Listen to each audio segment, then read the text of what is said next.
about, amount like 8.7 billion shillings meant for roads in constituencies. Basically, these are roads who are damaged by recent floods. He is also proposing to make cuts of about 3.8 billion shillings from the equalization fund, and this is a fund meant to enable marginalized counties to develop. Another proposal is that of cutting about 2.6 billion shillings from the electrification, the rural electrification program. And some of these things, including cutting about 5.9 billion shillings from the National Government Constituency Development Fund. And that especially has caused a lot of anger among members of the Parliament. And these are some of the proposals majority of members of Parliament have vowed to veto and shoot down. And this is a matter of waiting and see to see how it is going to happen. So basically, we are right here. We are waiting to see some of the resolutions that will come out from this meeting. Because remember, yesterday, the majority leader in the Senate, James Orengo, urged the members of the opposition coalition, especially members of the ODM and NASA in general, to reject in totality the proposals made by the president. And therefore, we are going to see what they will decide today and way forward ahead of the crucial special meeting of the National Assembly on Thursday to know the way forward on the president's recommendations.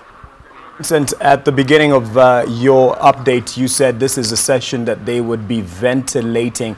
If you can confirm this from what you've gotten from some of the members of Parliament there, are they really lobbying? Because you've talked of the numbers here. It's going to be a numbers game. Are they lobbying for those who would support or drop this particular amendment to the finance bill?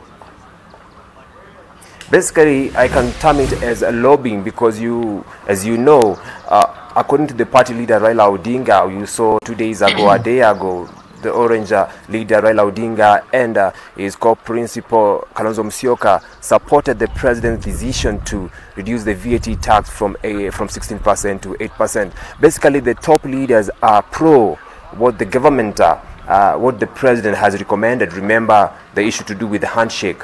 It has caused, symbiotic working relationship between President Uhuru Kenyatta and Raila Odinga, and therefore this has elicited sharp divisions, especially majority of members of Parliament, especially from the opposition parties, including ODM, are contrary. They are rejecting the proposal made by the president, and therefore such a meeting is basically meant to try and make them follow the party position, especially trickling down from the party leader. And therefore that is something that we are going to see whether the members of Parliament agree to follow to follow what their party leader is going to say, or what their conscience calls on them to do in respect to representing the people and the interests of the public, whereby they are elected to represent the interests of the people. And therefore this is basically a political tug of war between the independence of the National Assembly, the independence of the members of the National Assembly themselves, and their independence in regards to the party leaders and also the president. So, Dora, I'll let you continue to monitor the activities at Orange House there.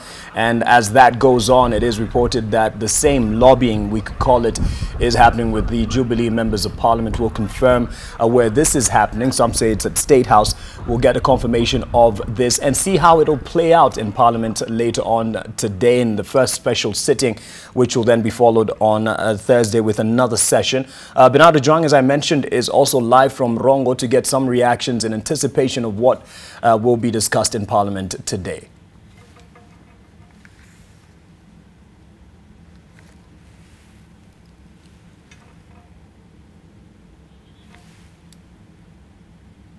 Well, thank you very much, Mark. We are here in Mariwa village, just to tell you Tuko Mashinani, and where I'll be talking to farmers here. Remember when this the 16% VAT was passed, was tabled in the National Assembly, the most of the affected people here were common mwananchi, people who are hustling at least to get a living. And currently what is going on here, you had last week President Uhuru Kenyatta reduced that VAT to 8%, and you also had the members of Parliament, National Assembly. They were criticizing this, saying that they will make sure that they fight for for common mwananchi, so that it is postponed up to 2020. Now, I'll be talking to some of the farmers here just to tell us, what do they think about this. So,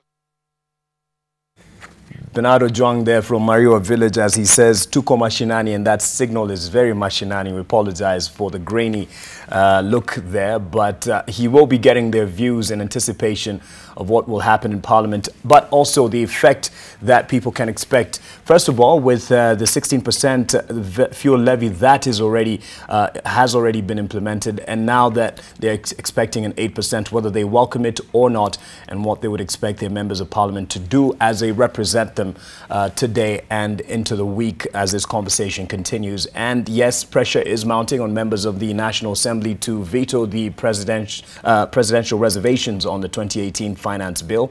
The Orange Democratic Party, through its leadership in Parliament, has called on its members to attend today's sitting and overturn the President's memorandum. But will those opposed to the President's proposals be in a position to raise the requisite number of 233 members? A parliamentary reporter filed this report. Kennedy Moredi, that is.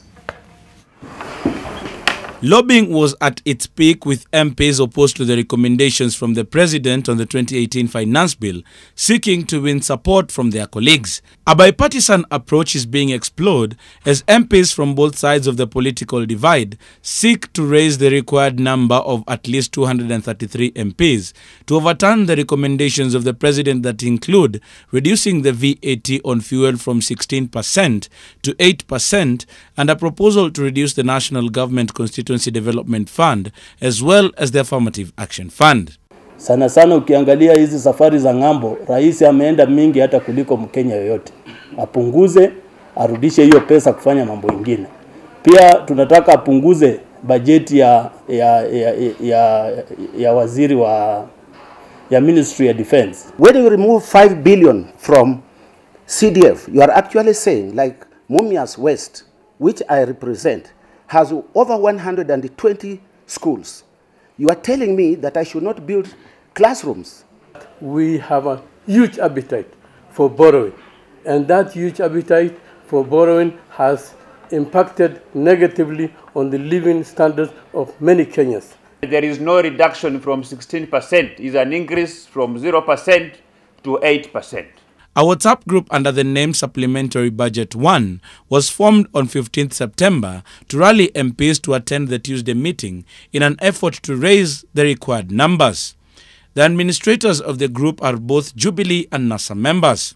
The Orange Democratic Party has been categorical on the issue, calling on its membership to turn up in Parliament and fight the recommendations. We are being pushed into a new era of tax and spend.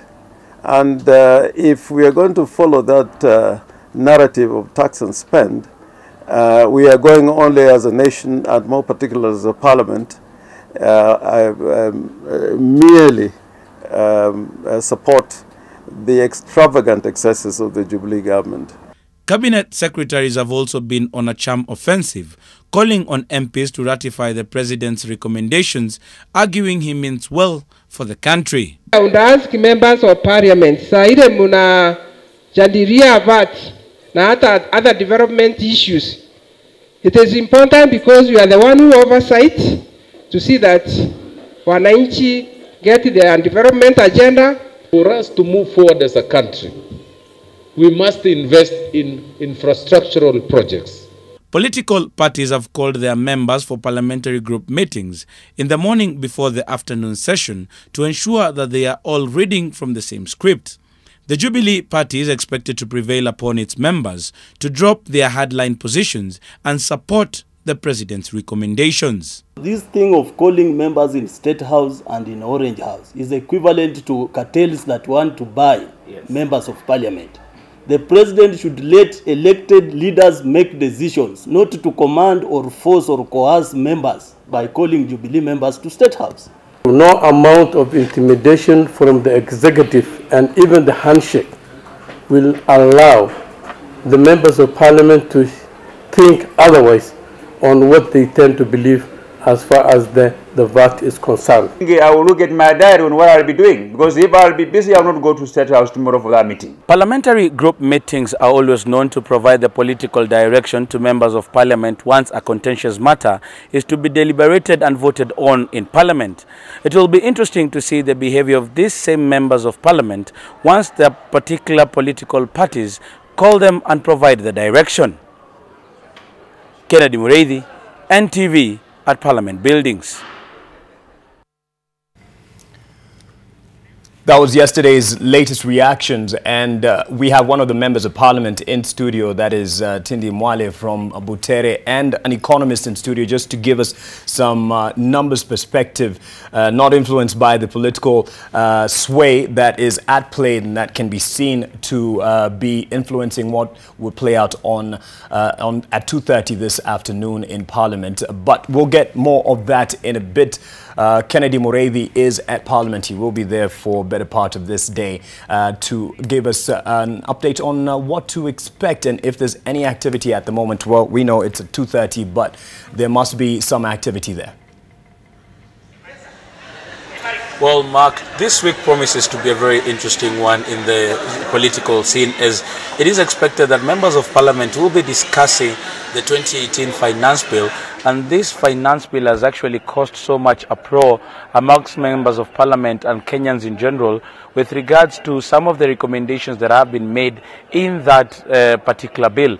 And in the reservations that were returned to Parliament by President Uhuru Kenyatta, which are supposed to be debated by parliamentarians, that is members of the National Assembly, there are some recommendations that the members of the National Assembly do not feel very comfortable with.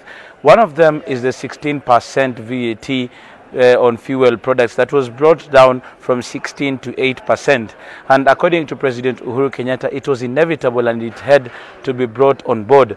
But probably members of Parliament feel that it is not the right time. It is not a reduction from 16% to 8%, going by sentiments that were heard yesterday and in that story that you've just run a few minutes ago, but it is an addition from 0% to 8%. So members of the National Assembly, both in the Jubilee and in the NASA coalition, the parties that make up the NASA coalition, are trying to talk. Every time they are talking publicly, they are saying that they will bring down those recommendations from the president. One of the other things that really touches on them is the fact that the affirmative fund, that is on women reps and all of them, has been touched by President Uhuru Kenyatta. The other factor that touches on most members of Parliament, that is the 349 elected ones, that is the 290 elected, that is the 100 million that is set aside for CDF. And these matters are really aching members of Parliament, and they want to talk about it. The parliamentary group that is happening right now in State House is an indicator that probably the Jubilee members might change their position on this particular matter if they are whipped on it. So it is a circus that we would really want to see, and that process starts today, as you rightly said, at 2:30 o'clock in the afternoon, when the Speaker of the National Assembly, that is Justin Muturi, will be notifying members of the recommendations that have been brought by President Uhuru Kenyatta and his reservations on the 2018 finance bill. Then there will be a process until Thursday when they will be reconvening for the morning and afternoon session, where they will be expected to vote on these recommendations. Whether they will agree that this finance bill goes on as is with the recommendations of the president, or they will raise 233 members to veto the recommendations of President Uhuru Kenyatta. I'm now joined by one of the members of Parliament, Godfrey Osotsi, who is a nominated member with ANC. I think your party was having a consultative meeting today. Were you not called for this meeting, probably so that you can come with a way forward? Well, I know that the NASA coalition is currently meeting at Orange House to take a position on how we are going to transact this matter in the House. Unfortunately, I was not able to go because of committee engagement, which were happening almost the same time. But what I want to say is that Parliament is on trial, and it has to demonstrate its independency. The members of Parliament must demonstrate that they have powers to legislate on matters budget. And that is one thing that will be coming up on Thursday. One important thing is that officially the President's memorandum has not been tabled to the House.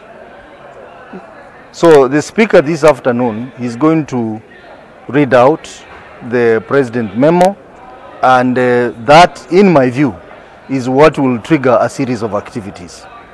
What we've been reading in newspapers, we want to believe that is hearsay, because Parliament is an institution that runs according to the rules.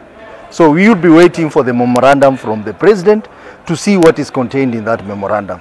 But I want to say this: why are we debating about issues of taxation and debt and all this? It's because we must agree that we have a challenge in our fiscal and monetary management, because we have a very ambitious budget of 3 trillion shillings.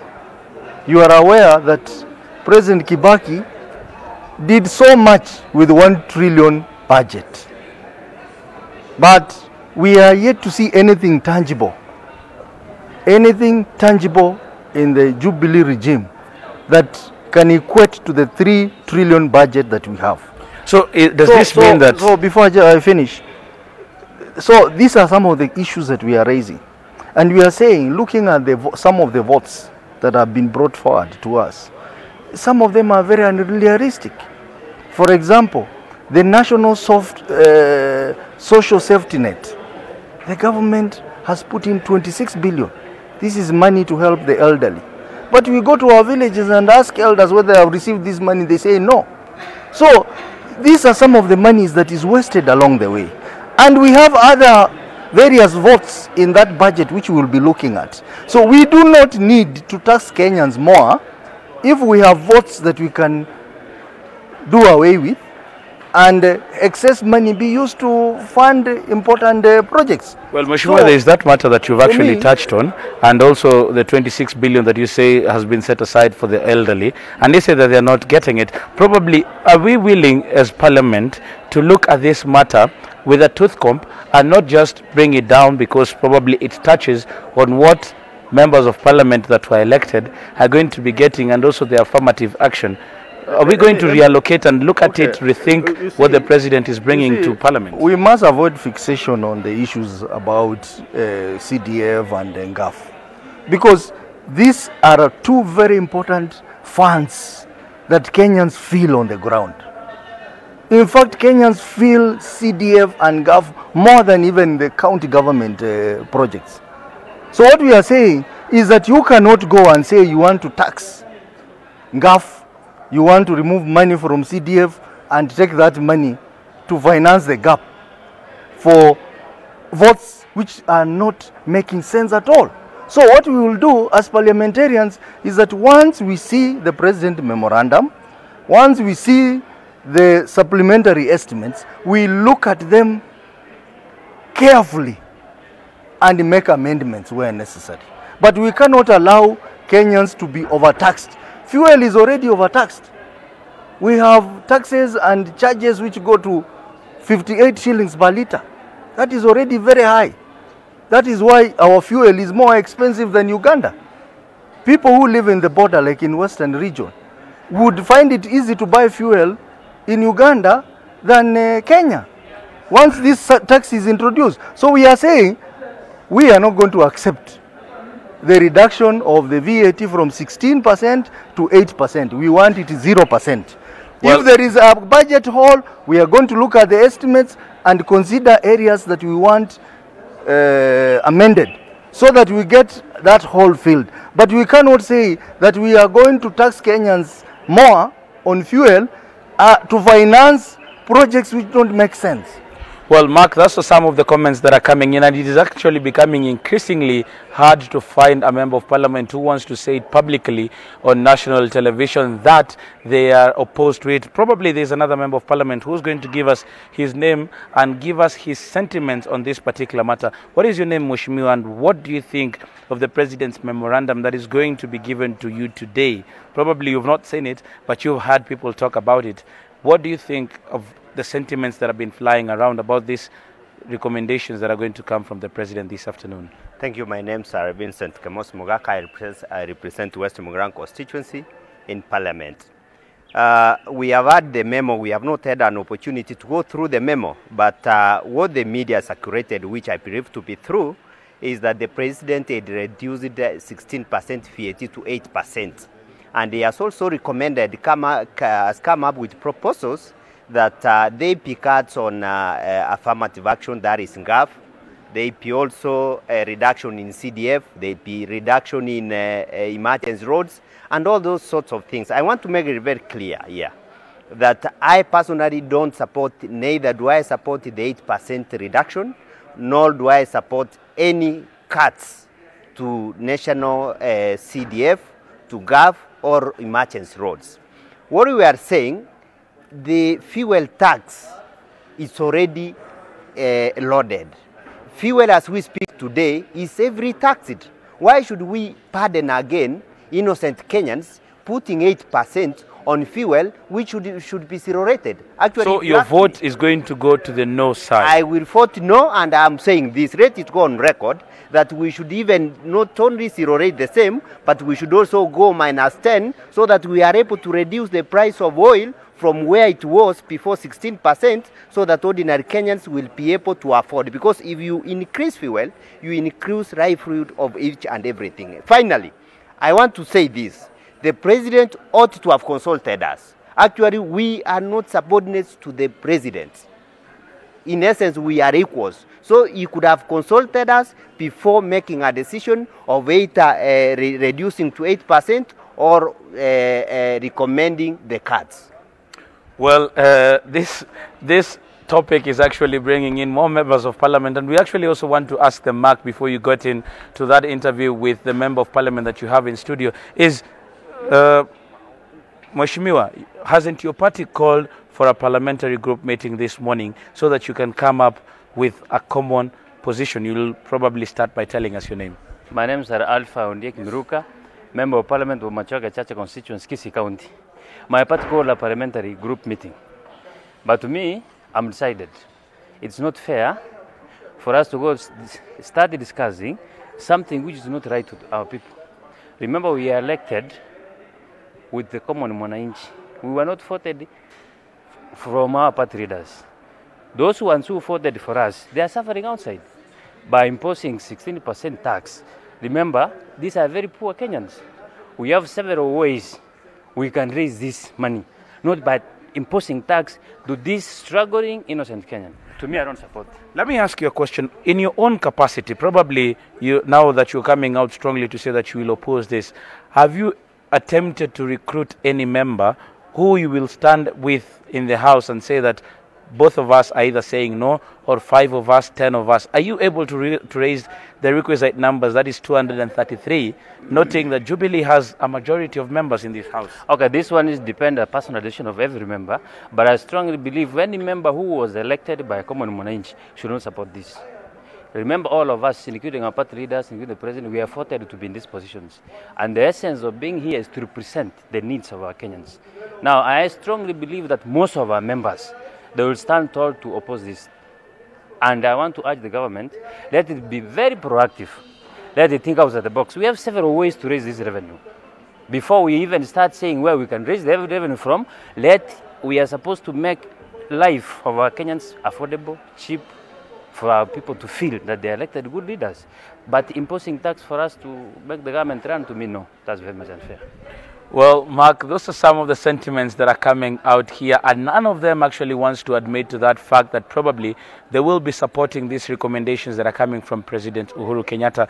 Probably one of them has also joined us, probably the last interview that we'll be doing here from here in Parliament. And we want to ask you, Mheshimiwa, what are your sentiments on this? And probably you could tell us, start by telling us what your name is and what would your vote be come Thursday. Yeah, my name is Innocent Obirimumanye, Member of Parliament for Bobasi. I want to say from the onset that I do not support the memorandum from the President. For one, is imposing VAT on fuel, which we rejected in the first instance. VAT on fuel translates to every sector of the economy. VAT on fuel hurts the common mwananchi more, because the bigger people, the business people, will be able to transmit that cost to the mwananchi. The mwananchi doesn't have a way of transmitting. So I oppose that from the beginning. I agree it is necessary to raise money from taxation, but the taxation should be structured. The taxation should be such that it doesn't hurt the poorest of the poor. In fact, in most countries, taxation is targeted on the rich. But this is taxation which goes to the poor. Because the rich... Robin Hood tax, you say? Yes, it's targeted to the poor. And we can't do that because we are trying to help them come up. So that one I refuse. I also do not accept that you deduct money from CDF. CDF is money we are using to develop the ground. You go to most constituencies, you will see things you can say, that was done by CDF. If you cut that, you are actually denying the same common man. We don't go for grand projects. We go for projects which help the poor. We go for primary schools. We go for nursery schools. We go for small things, but those which are somebody will also argue that this projects that you want to start in the constituency are being duplicated by the county governments that came into effect with the action of the 2010 constitution. No, there is a difference between the projects by the county government. There are sectors they do, and there are sectors we do as members of parliament. So there is no duplication. How do you separate this with a Kenyan who will be thinking that probably members of parliament want a kitty to control so that they can feel powerful? We don't want a kitty. It has always been there. So it's not that we are fighting for it. We are saying it should not be cut. So we are not asking for anything new to start running on. No, it's a kitty which has been there. The other thing which is important is that to pay taxation is good. But sometimes, and realistically, when you look at this country, a lot of times, most of the money we have given out as taxes has not been used well. So other than the redirecting of taxes, we must also interrogate our usage of the taxes. We have corruption, and Kenya is known to be one of the most corrupt countries. That is where money goes. If you protect this money which we get from taxes, so that most of it is not stolen through corruption, and then you tax the appropriate, you won't need to impose 8% tax. So let them go to where the money goes, not from common mwananchi. Another thing, you know, they are also collecting money from other sectors to come and plug the shortfall. But they should actually look at their sectors in the budget which are not as critical, for example, as CDF, so that we spare the common mwananchi. VAT, if you impose VAT on a business person, this business person passes it down. But when it reaches mwananchi, he has nowhere to pass it to. So the actual person who will pay VAT is the common mwananchi, not the rich people. Thank you very much, Mheshimiwa. And probably these are some of the questions that are turning up at the various parliamentary group meetings that are being held with political parties with representation in the House this particular morning, as they look forward to the recommendations that will be coming from President Uhuru Kenyatta through the Speaker of the National Assembly this afternoon, so that they will be discussing. There's a probability even right now at State House, the President or the President's handlers are taking the members of Parliament through what he has recommended and what some of the effects that it will have on the people of Kenya. There's this thinking that probably if we do, as Mheshimiwa has said, if we do this, then there will be that trickle-down effect, Mark Masai, and this trickle-down effect is what is going to affect the common mwananchi who actually buys some of their things in small quantities at home. And if the price of fuel goes up, the thinking is that there is a spiral down effect that will make sure that anything that is bought, including a matchbox by the common mwananchi, then it will go up. But that is just one component of the finance bill in 2018, whereby the government is looking for ways to finance its 3 trillion budget. There are those sentiments that have been given here by some of the Waheshimiwas who have spoken, and they want to think that probably the Kibaki and Raila regime that was working with 1 trillion as their budget did more than what the Jubilee government has done. Yesterday we got an opportunity to speak to the Senate Minority Leader, that is James Orengo, who is actually thought to have an ear, who is thought to have the opposition leaders Raila Odinga's ear. And when he spoke yesterday, he said that the Jubilee government has actually been able to formulate a process whereby they are taxing and spending, and that is what they would want people to stop. So these are some of the sentiments that we do hope will be coming out in Parliament on Thursday, when they will be discussing this finance bill after it has been given to them, because from today to that particular day when they'll be reading and when they will be called upon to make a decision on it. We'll also be looking at what else has been proposed by President Uhuru Kenyatta, who on Friday gave a State of the Nation address calling on Kenyans to actually understand him, that he has so many projects that he needs to fund, yet he does not have that money. So probably we will be knowing what was the president's thinking. Are the Jubilee members going to come out of that parliamentary group meeting energized so as to think differently from what they have been thinking or from what they have been saying in political rallies and in public? So these are some of the things that we'll be looking up to. Yesterday, the leader of majority in the National Assembly, Eden Duale, was quoted as having said that these recommendations from the president were good, and he is going to make sure that he whips his members into supporting what President Uhuru Kenyatta has actually been saying. Whether it is going to be supported, whether it is going to gain bipartisan support, it is something that we can only wait for. Are members of Parliament from the Jubilee Party going to be asked to keep away from Parliament so that they do not raise the required 233 members? So these are some of the political intrigues that we will be looking into. So some of the key questions, Mark, as I come back to you and your guest in studio, is we will be asking ourselves, are members of Parliament from the Jubilee Party going to be asked to stay away so that they do not raise the required 233 members? Can the opposition members of Parliament convince some of their members in Jubilee to come in and support them in their quest to make sure that these recommendations from the president are vetoed? Or there is going to be a simple majority in Parliament that is just going to veto this, and actually the recommendations from the president are going to pass? Remember, passing these recommendations from the president do not require so much. They only require a simple majority. Probably it is one line that, Mark Masai, you can explore in studio. We're definitely paying attention as you have been talking to those members of Parliament, the 4 members of Parliament that have given their views. They've said no, but as you have clearly said, it's hard to have someone who will say that they actually support the amendments that are being put forward in the Finance Bill 2018. And yes, we'll put that to my guest studio, that is Budgetary Member of Parliament, and we also have an economist in studio. That's in a moment. Let me just give you a breather on this, because this is what we'll be talking about for most of the day. There's something else that's going on, and this is the 3rd edition of the Kenya National Cultural Celebration for UNESCO, which sets off tomorrow. And Oko Kusa is standing by at the Jomo Kenyatta Sports Ground in Kisumu just to give us an update on the preparations for that.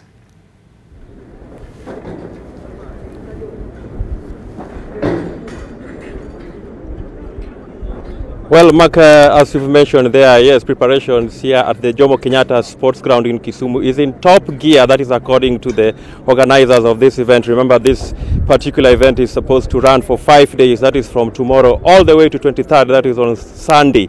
And of course, there are a lot of events that have been lined up during this period. Among the highlights of this event, of course, is the return of the legendary snake known as Omieri. Remember, Omieri was first discovered in Nyakach in 1987, and members of this community, actually the Luo community, sort of associate it with good omens. But thereafter, there was some incidences of fire where Omieri sustained some injuries and had to be actually transferred to Nairobi for treatment, which took place for almost several months actually before it finally succumbed to its wounds. And actually members of Nyakach community, we are meant to understand, held a 3-day mourning period for this particular snake. And even there was a condolence book that was opened at Ofafa Hall in Nairobi, and there was a lot of activity surrounding his death. And therefore, among the highlights of this particular event is the return of Omieri's carcass to Kisumu, and which is something that has attracted quite a number of residents here. Actually, even as we speak now, the carcass has just arrived, and there are a lot of people milling around here to just have a look at it. But other than that, there are also other events that have been lined up in this 5 days period. We are made to understand that There will be participants coming from 30 counties who will be attending this particular event. And of course, there will also be a number of guests, governors, cabinet secretaries expected. But I don't want to delve so much into that. Let me just bring into set the chairman of the organizing committee of this particular event, who is also the deputy governor of Kisumu County, Dr. Matthew Sowiti, to give us a sneak preview of what they have prepared and what members of, those who are going to attend this particular event should expect. Welcome, sir. Okay. Thank you. Preparations. Tell us briefly, what level is the preparation as we speak? Well, you can see for yourself the level of preparation that we have put into place within this ground, but not just within Jomo Kenyatta Sports Ground, but within Kisumu County and Kisumu City as a whole. You know, we are hosting Kenya in Kisumu so that we can celebrate our culture. So in terms of preparation, yes, we are ready to go, beginning tomorrow, and for the next 5 days, all roads lead to Kisumu for this event. Yeah. What are some of the guests, important guests you are expecting? Just share with us your list of guests. Well, you know, culture is devolved. So basically, we are expecting 47 counties. Complete with their county governors, okay? So basically 47 counties. But then there's an aspect of culture that remains national. If you consider museums, for example, okay? And so we are expecting our national leaders to troop into Kisumu, okay? And join the rest of Kenya in celebrating our culture, which is very rich, by the way. Yeah, we have a rich culture as a country. We are diverse, but I guess that is what Kenya is. So we are expecting all the national leaders to troop to Kisumu, and definitely the county governments led by their governors. And I think at this point, Ouko Kosa, if you allow me, on behalf of our governor, who is not at this point, okay, I want to welcome Kenyans to Kisumu. Okay, on behalf of the governor, Professor Peter Anyang', we are ready for them, and come to Kisumu and let us celebrate our culture. Yeah. Well, how beneficial is this going to be for Kisumu County? Well, it's always a pleasure as a county to host the country.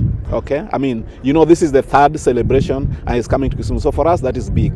But again, as you know, Ouko Kosa, Kisumu is a county of immense opportunity. Kisumu is a county of great potential. So for the next 5 days, as a county, we will be showing the potential that we have in all aspects, okay, our hospitality. But not just that, I think for this, we will be talking tourism, okay, and culture. And there's quite a bit that we have for the country, for the world. And we have a wonderful opportunity, okay, to ride on this, to be able to showcase Kisumu and market Kisumu and show what there is this side of the world. Okay, Kisumu, as you know, sits next to the lake. This is the biggest city, by the way, around Lake Victoria. The largest, the second largest freshwater lake in the world, and the largest in what? In Africa. Okay, and so there's so much that people may not know about Kisumu that will be known because of this conference that is starting on 19th and ending on 24th. 23rd, yeah. Okay. Yeah. So of course we know that the Luo as a community is rich in cultural, background. Yeah. Of course, we've also seen in the part of the program that there will be a lot of cultural performances. What else have you lined up in this event? Well, as a county, outside the official event, we have events like on a daily basis. Okay, we have a very rich culture of in terms of performances, performing art. Yes. So we have got a number of artists coming from Kisumu and this region who are performing at the national and international stage. And I think it is now time for them to come back home and give a performance. And so we'll be having performances. We have the lake, as I've told you, and we'll be having some activities around the lake. Okay? And for the others, I think we are here with the minister in charge. Okay. What else are we having? Right. On the second evening, we are having the Youth Fiesta, which is allowing the youth, the young artists in and around the region, the Lake Region block, to come and regale our guests from the different counties and our national leaders. The next night, we have Benga Night. That is a true celebration celebration of the people of the region. So that allows us to celebrate our dance style. It allows us to celebrate our fashion. On the first evening, tomorrow evening, we have a fashion show. And again, that is a fashion artist, a fashion designer from the region who has been running for 8 years the Kisumu Fashion Week. So he will be showcasing his work on that night. So what we're doing, as the Deputy Governor has said, we are using this opportunity to showcase Kisumu fully in all aspects of the creative arts. And we're excited to have our guests over, as the Governor said, and the Deputy Governor has said, and we're using that opportunity to allow the youth, the people and the residents of Kisumu to celebrate and enjoy this event with all the residents. Okay, maybe if I let you go, Archie, I've seen a lot of tents being erected here. What do you expect to exhibit in this particular tent? So the tents are the different exhibitors from the different counties. So every county comes with who they are, their foods, their sounds, their fashion, their whatever, that they will exhibit throughout the stay. We also have exhibitors from the academia world. The universities are exhibiting, some of the state corporations are exhibiting. We're allowing artists to exhibit their paintings, their works, etc. So it's like a market center. We're having also a food court. The food court we are calling Chiro, which is the Luo word for market. Chiro is where we will have our fish. We will have a fish fiesta, so all our traders from the lake have been invited here. They will be selling fresh fish from the lake. We'll be selling our peanuts, our sugarcane, you know, our traditional aspects. So we're not going to keep this the modern way. We're going to go very traditional, which is what we enjoy anyway, maize, etc.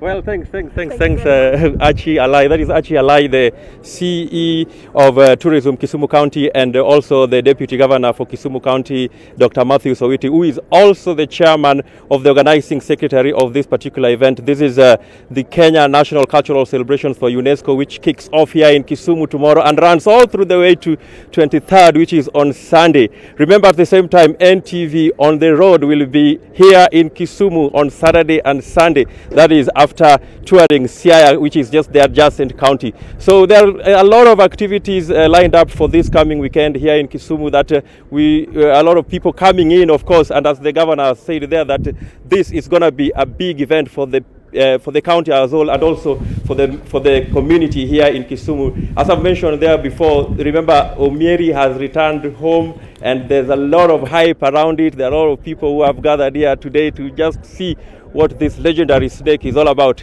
So there'll be a lot of excitement as we move forward to the weekend here, Mark. And if you actually didn't have a lot of engagements over there in Nairobi, we'll be glad to host you here and just sample what the Luo community here have for the world beyond. I shall compare notes with my wife and see if I'm available for the weekend. Thank you very much, Oko Kusa. You seem very excited, and with what you've just said, Omieri, and the lineup of activities that we can expect from there, it is definitely going to be a spectacle, and Trevor Mbija doesn't want to miss out on the fun. He says his homecoming is on Thursday. He'll be heading there to join you for NTV on the road. Please don't miss out on following what we'll be covering, but also just show up there at the Jomo Kenyatta Sports Ground and take a picture with Trevor so we don't hurt his feelings. He thinks of it as his homecoming, but this is really going to be NTV on the road in Kisumu. Now, back to another developing story before we get into the conversation on what we expect from Parliament today. Health CS Cicely Karaoke gave 24 hours to KMPDU, the Nursing and Clinical Officer Councils, to probe the alleged death of 12 newborns at Pumwani Hospital. Charity Mwangi, our reporter, was covering this story yesterday and will be giving us an update on what is happening now. Thank you very much, Mark. As you have so well articulated the demands by the Cabinet Secretary, we are expecting her here, and she is going to give us a brief on what she finds out from the investigations. And so we will be bringing you an update at 1 o'clock. But so far, we have seen representatives from the Doctors Union, which is KMDU officials. They have been here and they are locked in a meeting with some of the officials of this hospital. We have seen the health CEC alongside other county officials who have arrived here, and they are locked in a meeting. They are trying to understand the situation before the arrival of the CEC. This is what we know so far as the saga that is unfolding here at the Pumwani Hospital. Yesterday, Nairobi Governor Mike Mbuvi Sonko arrived here incognito, and he was able to discover more than 10 bodies of infants in boxes, and he sacked, or rather suspended, top officials here on account of their negligence. And so we are going to follow up on whether they present enough proof that they are not liable of this situation. We have received information regarding the challenges that officials here face in their everyday execution. We have received information that this hospital, regardless of the amount of work that they have to cater to this community, especially the Nairobi community, they don't have a mortuary, and so they are going to present all these facts, and we will be following up on what happens. The officials who are suspended yesterday include Catherine Mutinda, James Kamau. Catherine Mutinda is the medical superintendent. Then James Kamau was the gynecologist on duty on that day that the governor arrived here, and Zadok Angaya, who is the hospital administrator. So we will be camped here for the better part of the day, and we will be bringing you updates on how this story unfolds. We recognize how emotive this situation is, and we have been having challenges of having mothers speak out because of the fact that when they speak out, they are sure to come back here for clinics, and so they are very guarded in what they share with the media. But we will give you enough information as soon as we get it. So back to you, Mark. Definitely an emotive issue, and we need to get clarity on whether the deaths did happen as reported or was alleged yesterday. And we'll be crossing over to you immediately. The health CS gives her address. Something else that is emotive and will be going on today is the issue of the finance bill, and really more so because it touches on everyday people, and as well as that fuel tax that was proposed to be cut in half to 50%, that is to 8% rather, and that is something that will be in the initial process of debating. It will start today. Of course, the debate proper will be on Thursday, but today 2:30, in under 3 hours, Bwana Tindi Mwale, you Budgetary Member of Parliament, you will be in Parliament to represent your views. First of all, it will be more of listening to the receiving the memorandum from the President. From your view, at the face of it, just to get your initial reaction, what do you expect to happen? Thank you very much. To be very precise, today the Speaker is going to give the details of the memo from His Excellency the President. And I've been reading it in the media, and I got a leaked copy. And from where I stand, I won't support the memo. Okay, so you're going to vote against it come Thursday? I'm going to vote against it, because when you look at what the President is advocating for, he's basically going to make the lives of the common Kenyan very difficult. Okay. Yes. So this is all about the Kenyan and not because of your interest having been infringed on? Not really, because people are talking about MPs, we are against it because of the CDF, because of affirmative action. But you see, at the end of the day, the CDF goes to the common person. It doesn't come to our pockets. Because when you go to schools, like for example in my constituents, there's a school called Shanini Primary. I went there, I've built 4 classrooms. The school was having mud classrooms, and the students were suffering from jiggers and very bad conditions of learning. And I've gone there with the CDF. We have already erected 4 classrooms. And you see, now when you say that you are going to cut the budget, assuming you have cut the budget, those students will not be enjoying the 4 classrooms. Therefore, it's not about the members of Parliament. The CDF money doesn't come to our pockets. It goes to help the common person. All right. Yes. And these are just initial reactions, because we'll start proper without interruptions this conversation. Tony Watima, you were here when the news broke that the President has proposed a 50% cut on the fuel levy, that is from 16 to 8%, and some of his proposals on the budgetary cuts. From your view, was this a smart move of throwing the responsibility to Parliament on how it plays out? before we get into the numbers? Okay. I think it was passing the buck. I think the mandate of legislation and taxation specifically about budget process, a part of it, a chunk of it, is within Parliament.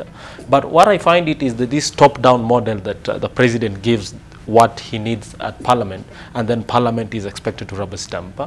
It creates an extension that Parliament is an extension of the executive, which I think I've seen quite a number of parliamentarians have taken a stand that we are not an appendage of They'd want to think of themselves as independent. Yes, yes. Right. Yeah. But at the face of it, some people say it was PR, because we'll get to the numbers and whether this will actually, bridge the gap or fill that loophole in terms of the revenue that we anticipate to raise. Just cutting it by 50% and then talking about some budgetary cuts, at the face of it, do you think it'll make a big difference? No, it won't make. It won't make, because I think we're having a small conversation when the bigger picture we are missing it is that we have a big budget deficit. So financing that, we haven't even talked about the budget deficit. So in terms of reducing these, we are not handling the issue itself. There is no hole. The hole is bigger than what you are saying. It's not about the reduction of the 8% from the 16. The bigger picture is that we have a bigger hole that we are not talking about, which is the budget deficit itself. So we are still in the same place, even if we're saying even if we talk about 8%. Okay. Yes. And in the first place, the conversation has been more on the fuel, because that's what touches people more directly, and it's across the board. You know, whether you're rich, whether you're, middle class or even poor, it gets to you because it gets to our everyday spending. And someone might commend him by cutting it by half, but then some are saying, it depends on how you're looking at it, it's actually still raised by 8%. So there's still, higher, demands to us on the pocket of the Mwananchi. The good thing is that I've had parliamentarians say something here that is quite true. We are using the wrong word, that we are reducing. We are actually increasing by 8%. Yes. We are not reducing it, because this taxation has never taken into effect. So we cannot talk about reduction. So the conversation should be, are we reducing it, are we increasing by 8% or 16%? Yeah, so that is the bigger thing that we need to talk about, and I'm glad that many people are getting the conversation going. In his address on Friday, I'm sure you witnessed it, the State of the Nation address, he spoke first of some of the demands that, yes, things are hard for Kenyans, but we do need to run an economy, and that is why he is proposing, first of all, the 8% fuel levy, as well as the budgetary cuts, or to some extent at government arms and departments. In your view, is that a good enough explanation? I think it's not a good enough explanation, because when you look at what the president is proposing, you'll realize that most of the budget cuts and even the fuel levy taxation is just targeting things that affect the common Kenyan. For example, if I was the president, I would suggest a very big tax imposition on luxury goods, such as big cars, these big luxury vehicles, alcohol, these expensive clothes, where the rich will have to suffer. And therefore, if you don't want those things, you go for the basic needs, rather than going for the fuel, which inflates prices, especially on the common Kenyan. But on the outlook of it for the country, is that something that can be sustained, just taxing the rich? No. From I will differ a little bit. I think what I will encourage members of parliament is that we have a very big budget. Yes. So what we can look at is how do we reduce the spending itself, because we are a very highly taxed country, and no matter what increases you make, even on luxury goods, you'll get a very few portion on what you target. So the bigger picture is not that we know we can target more taxes and get more. We need to reduce the spending. On the other hand, then we can manage the resources that we have on revenue on what we can spend on. Okay, and then there's also the issue of borrowing. Yes, there's what we're spending, there's what we can tax, but then there's what we're borrowing which also has been happening a lot. A real quick comment, and then especially when you look at the budget cuts, the president has proposed cuts, like for example on CDF, on money used for public participation, equalization fund. He has talked about the affirmative action. When you look at the things that he's proposing, they are the things that affect the common Mwananchi. But he's very silent on the budget for the office of the president, State House, international trips. He's very silent on the Ministry of Defense.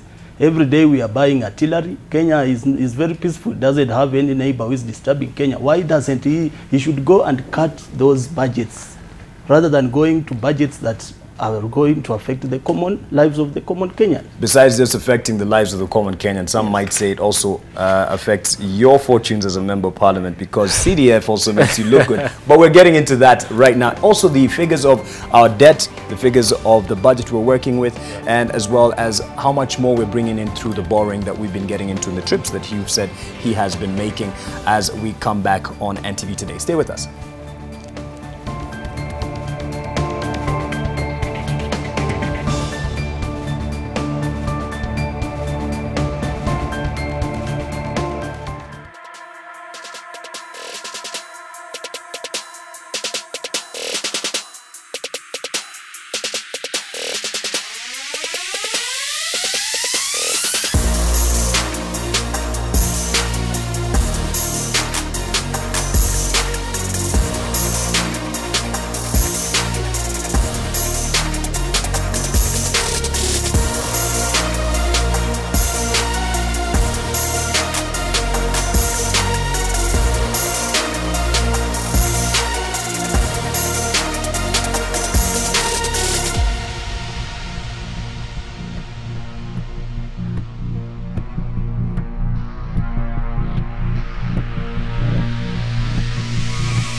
Welcome back to NTV Today, and in anticipation of what will be happening at Parliament in about 2.5 hours, That is a special sitting on the Finance Bill 2018 that has been sent back to Parliament by the President with recommendations and proposals, amendments that many have spoken about and against, and not so many voices that are outrightly saying they are in support of this particular finance bill with the amendment. But as we have been told at State House, there is a meeting with the Jubilee members of Parliament, and at Orange House there's also a meeting with opposition members of Parliament, all in the name of lobbying, getting the numbers so that they can consolidate the numbers that they would need to either push or fight these amendments that are being put forward by the President.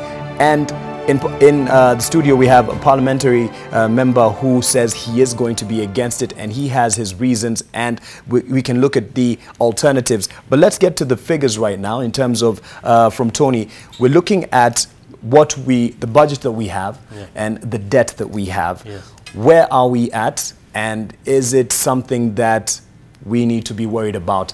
Just last week, we had Principal Secretary saying that we are not in the red. On international levels of debt, we're not in the red. Yeah, we're in the red. I don't know why Treasury don't want to look at the truth. In terms of, you look at the IMF conditions, which were in the betterment of the Kenyans itself.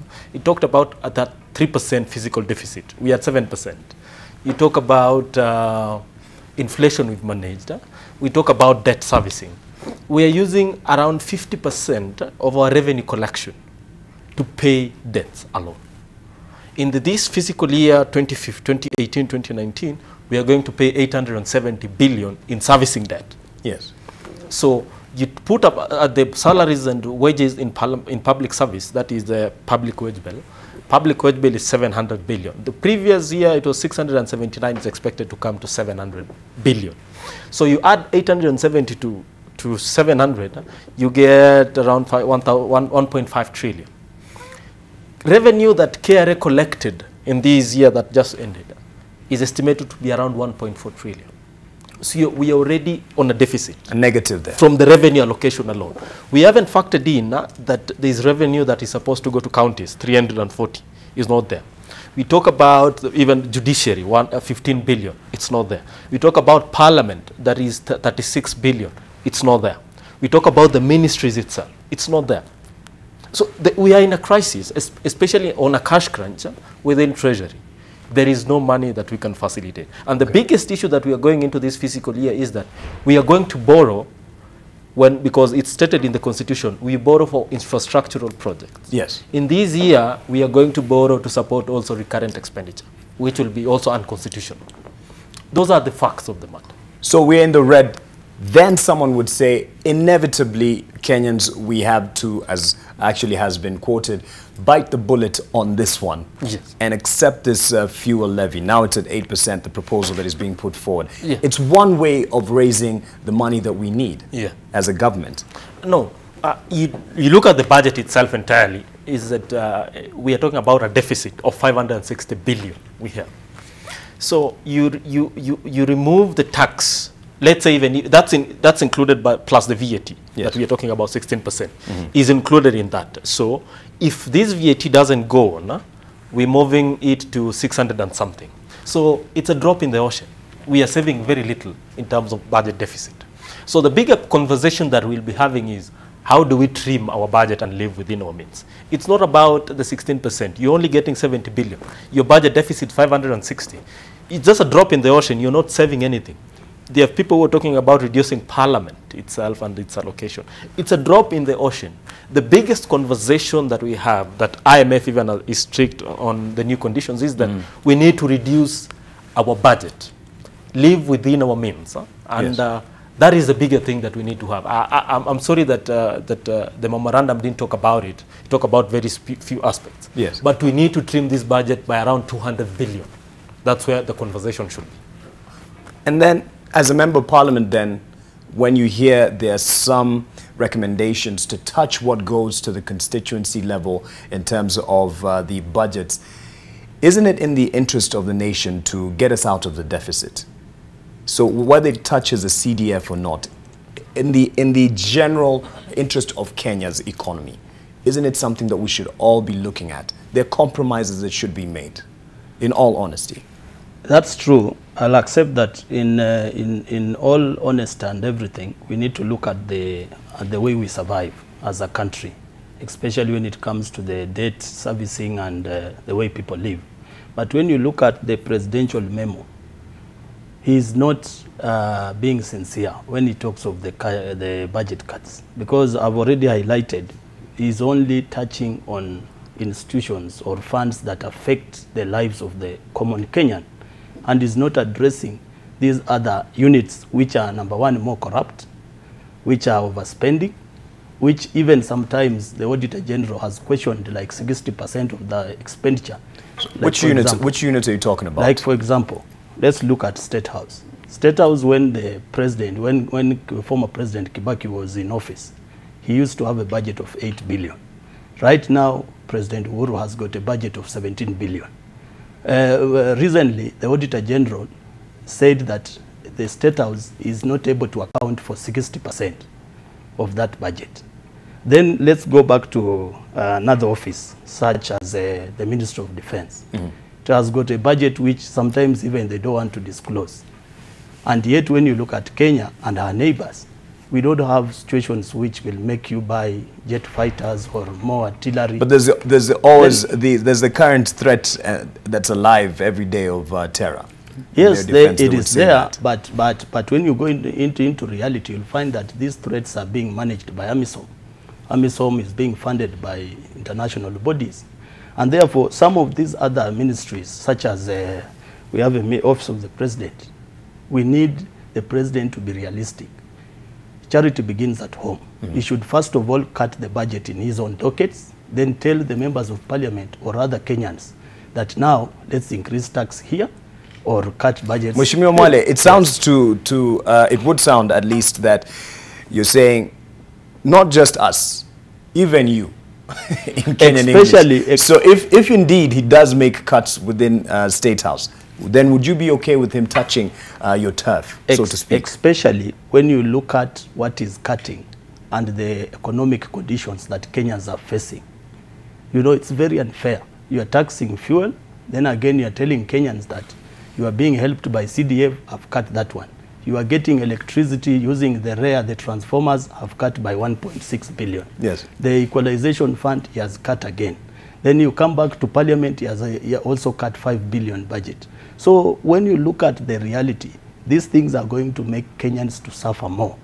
Instead of Kenyans being motivated, they are going to suffer and even feel like they are not in their own country. The resource that has been at your, I mean, it doesn't come from your pocket, but yes, the resource that comes from, or that it's used within CDF, it actually is used within your constituency. Yes. And at the end of it, if used well, makes your administration look good. Mm-hmm. So yes, you're talking about touching the Mwananchi, but you're also touching my interest as Mheshimiwa. That's why I'm fighting this. That one goes back even to the president. The president said that he wants to achieve the Agenda 4. And you see, even me when I was campaigning, there are things that I told people. And I was saying those things, the manifestos, because I knew that this is how things will be planned. So it's not a crime for me to say that if you deny me the CDF, then you are making me relevant, because that's the truth. So it is true that you are fighting this because your interests have now We are not fighting because of the interests of the Member of Parliament. It's because the CDA, we have seen what CDF is doing. And when you go even to these schools, like for example in the Ministry of Education, there is these funds for infrastructure. When you go to the ground, and I want you to challenge you go to your village and you just go to a primary school and you ask the teachers to show you any infrastructure building that has been done by the Ministry of Education, you'll find none. But when you ask them for the CDF, they'll show you from 2012, 2013, 2014 up to now. And therefore these things, the CDF has got a lot of impact. Like for example, the president has reduced the money allocated to the roads. Because of the floods, the members of parliament had budgeted for some money to do the roads. He has reduced those funds. Now let's go back to the village. The roads are impassable. Even a farmer cannot transport the goods to the market. And you see, these people know that it's the responsibility of an elected leader. And this elected leader is the Member of Parliament. because the member of parliament is under the national government. So the president and him, they work together with the member of parliament, and then the governor works together with the MCA. So let's be sincere. As much as we'll talk about the CDF, the MPs are opposing because of the CDF, but the CDF is helping the common Kenyan. Yes. More than even what the ministry is doing. All right. Watima, I'm told, first of all, I don't know if we are crossing over to Parliament with Kennedy Mureithi. As can be expected, I wanted to bring in the issue of whether the government had already factored in this 16% that they anticipated. But we'll get to those figures in a bit. As you can expect, a lot is happening at Parliament. One or two people would want to give their current reactions as the lobbying continues about 2.5 hours to the special sitting at Parliament. So over to you, Kennedy Mureithi. Well, thank you very much, Mark Masai. I've been watching your interview there in studio, and there is actually quite a bit of reaction from Member of Parliament there. But also, as we speak about that, there was a parliamentary group meeting that was happening in State House, chaired by the President himself, and we want to get a view from a veteran politician, one politician who's been in this town for quite some time, and he's come out and he wants to tell us what has really transpired at State House, and this is Maina Commander. You were at that meeting at State House. Yes, I was. What is the feeling? What is the agreement? Let me say we were almost 190 Jubilee members of Parliament. We were invited there by His Excellency the President just to explain to members why he referred the bill back to Parliament, and he did explain himself very well to a point. We all agreed that we go by his endorsement and what he has said. And I think as Jubilee, because what the President did was not for himself, it was for Jubilee government. And we are Jubilee government, we are riding on a Jubilee manifesto, and we have to support it. And the questions that members were raising is about even consultation has not been very good on the side of members of Parliament.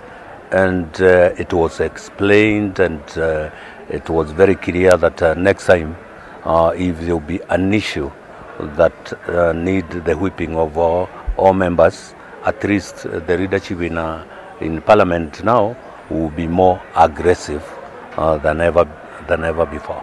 So probably what you're telling us is members of Parliament voiced their objections first, before the President took you through why he made this particular decision. Even members of Parliament talked about many issues, including CDF money, but they were told the government is not removing 2% CDF. The CDF money is still there. It's only that what was proposed to be added to CDF, and like other areas that the President has recommended for the cut, it is the cut that was not given. So there is nothing that members can say they are losing in this game.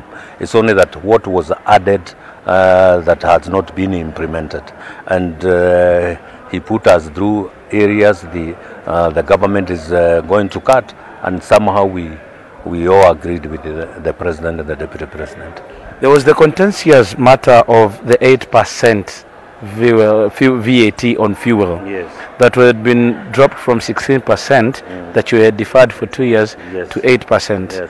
But there is a feeling that it's still an increment because it's coming from 0% to 8%, and it's going to have a ripple effect on the common mwananchi. What was the reasoning behind this? We all agreed for one, and I agreed with the President that from when he took over the government, there has never been increase in taxes. And he explained himself very well. And you know, any development country, they depend on taxes. And the tax that he has proposed of 8%, you can imagine here in our own country where we have 40 million people, and we can say maybe 20%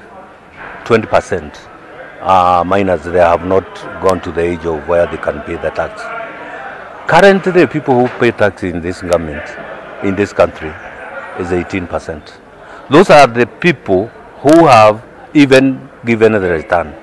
And half of that number, they have given a zero return. So you can see maybe people who pay tax, you, me, and like other people, we are less than 1.something million. So what are you telling the government? With all what we want to do, there's nothing that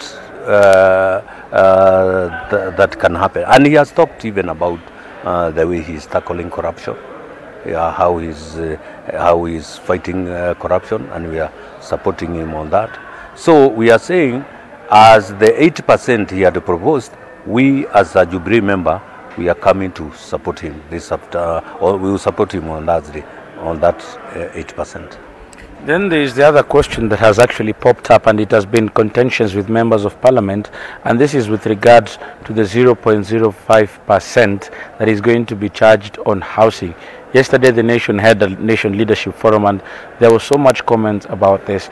Did it ever come up that probably people are thinking that it is going to be so much that an employer is going to contribute as much as you're going to contribute to cater for the one of the pillars and of the Big Four agenda? First of all, there is nothing that have started on that levy. The levy itself has not started. And he was able to explain on how he where he want to take this country from. And take, for instance, the 47 countries in this country.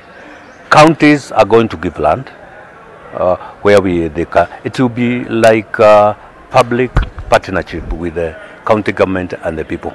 And that is the only way you can give, let me say, for example, like Nyandarua County, where I come from.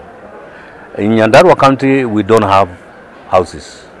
And you find the people who are in Nyandarua now, who are even working very senior in that county, they don't sleep in Nyandarua. If we have a program that can make people own houses there, you can imagine even how we can tap more people going to Nyandarua County. The other point is that by the time those houses are being constructed, what will happen? We will give our youth the job, we will create wealth, and we will create more job to our people. Suppose it happens to 48 counties, you can imagine what kind of people this government will be employing, and not even the government, even the county government. Well, those are sentiments from veteran politician Maina Commander, who says that they were at State House this morning and they have been whipped, about 190 members, and they have been whipped and they are in unison, and they will be speaking with one voice come Thursday when this matter will be coming up for voting. This afternoon we do expect that Speaker Justin Muturi will be giving the recommendations from the President, so that members of Parliament will be going through them, and then they will be able to make a conscious decision when it comes to Thursday, when they will be expected to vote on this matter. It is a matter that is still causing furore, and some of the members from the opposition are still adamant that they will marshal up numbers to shoot down these recommendations from President Uhuru Kenyatta. As Maina Commander has actually explained, he has insisted that, well, the President has taken them through the recommendations very well, so that they have been able to understand, to the point that he was even allowing questions from members of Parliament with regards to the CDF that has become very contentious, with regard to the Affirmative Action Fund that touches on them, and all these issues the President has been able to explain to them that with this we are looking at the country spurring growth and more development is going to come out of it. Whether these members of Parliament will still go ahead and defy him on Thursday is a matter that we can only wait to see how members will be voting on that particular day. As of now, lobbying continues. Will the tune change with members of Parliament going publicly from the Jubilee side? Yet again, Mark, it is something that we can wait to see. Back to you. It's seeming to be a game of numbers, Muredi. One number there being thrown in, 190. Well, we'll see what's happening from Orange House with Vincent Odor as soon as we can get an update from him. But as earlier mentioned, the numbers that would be needed on Thursday with the debate and the vote would be 233. So Jubilee sounding or feeling strong with the number of MPs that were at State House, around 190, according to Maina Commander, who was there. Mweshime, you're listening to what he was saying. What's your reaction? First of all, we need to understand that we have three arms of government. We have the executive, the legislature, and the judiciary. And the Constitution is very clear that these arms should be independent of each of the other. And therefore, when I see my fellow MP like Honorable Commander saying openly that they went to State House and now the President has convinced them, the President is the executive. Us as parliamentarians, we need to make our own decision, not to be coerced or kind of convinced or forced to follow the President's advice. Yes. And therefore, I believe the members of Parliament went there. The Jubilee members went there because they fear intimidation. But the moment we get to the House, I'm very sure there is no member who will accept to support something that is going to make the lives of Kenyans very difficult. And make the administration harder. Exactly. And Tony, there's an issue, and you'll respond to it as well. The CDF money, with an explanation there of Minor Commander that it's not really going to be affected. But the question is, are they going to reduce it? And then that then will definitely get rejection from the members of Parliament. The problem is that we haven't seen the memorandum itself. Yes. But from Minor Commander's explanation, it doesn't make sense. Because there is a talk of cutting spending, and one of the targets is the CDF.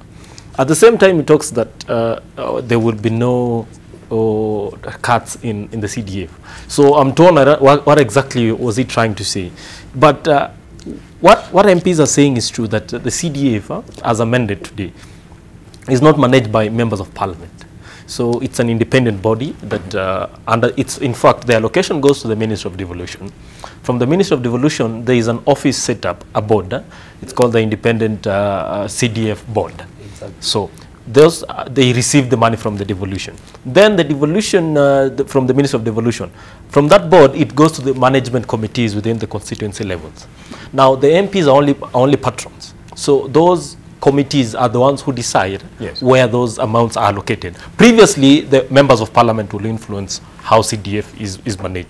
But currently, with the current structure, so they don't influence. So it's torn between the parliamentary side and the executive side within the Ministry of Devolution and stands independently. So it's not necessarily as it was before. The members of Parliament are the ones in charge of CDF.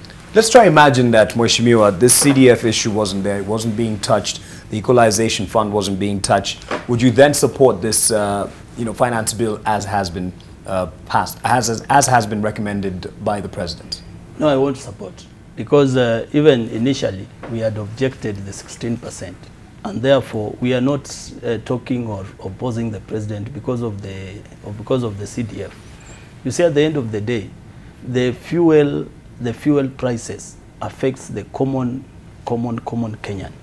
Like, for example, when you go back to where I come from, the bus fare from Mumias to Butere was 40 shillings. Now it's 80 shillings. You can see it has really changed. It will force other people even to walk, or the person who was doing the farming, like selling products to the market, won't be able to take the products to Mumias so that he can earn a living. And therefore, the reality is that when you increase the tax on fuel, on petroleum products, you are going to make the Kenyans feel, the common Kenyan will feel more burdened than even those who can manage. And therefore, the President, we can recommend to the President as Parliament what he needs to do. We are not objecting him from looking for ways of getting funding or money, but we are saying that he needs to use a formula that does not discriminate or put the lives of the common Mwananchi into problems. Yes. Yes. Then, I mean, someone says we're under pressure either way. So even though we would want to have him go to 0% for fuel, then what would you recommend and what would you put forward as legislators? I think the President is biting more than what he can chew. That's the problem. That's a problem. You've identified it. But what are you recommending? Like for example, surely why should you change police uniform? He's going to use 4 billion, and yet he's telling us that we've got a deficit. The present police uniform is not bad, or is not an urgent issue that needs like an emergency solution. He should just wait when the country is ready. Then he changes the uniform. Okay, that's something. Yes. That's something that came after this, after the fact of this fuel tax. But what sustainable recommendations would you give? Sustainable recommendation is that the President needs to kind of limit more borrowing. That's number one. Because it looks like he came from China and he has been shown chances of being given more money, and therefore he's looking for more money to do what? To get the serviceability of the debts.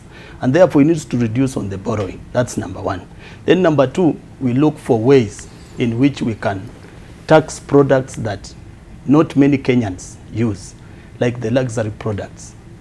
And when you look at the American government, when Obama was the president, he exactly did that.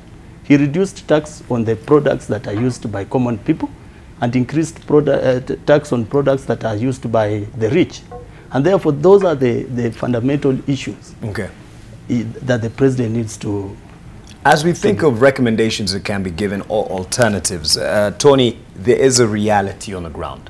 We would all wish that, you know, there's no fuel levy, at least it's not even at 8%. But besides what we would wish for, there's a reality of the forces at play. The president is clearly under pressure. What's the arm here of, for instance, the International Monetary Fund, beg your pardon? Okay. let me answer a little bit the question that you asked, Mheshimiwa. Okay. We talk about, especially like Honorable Minor Commander talks about Jubilee's administration promises and legacy and all that.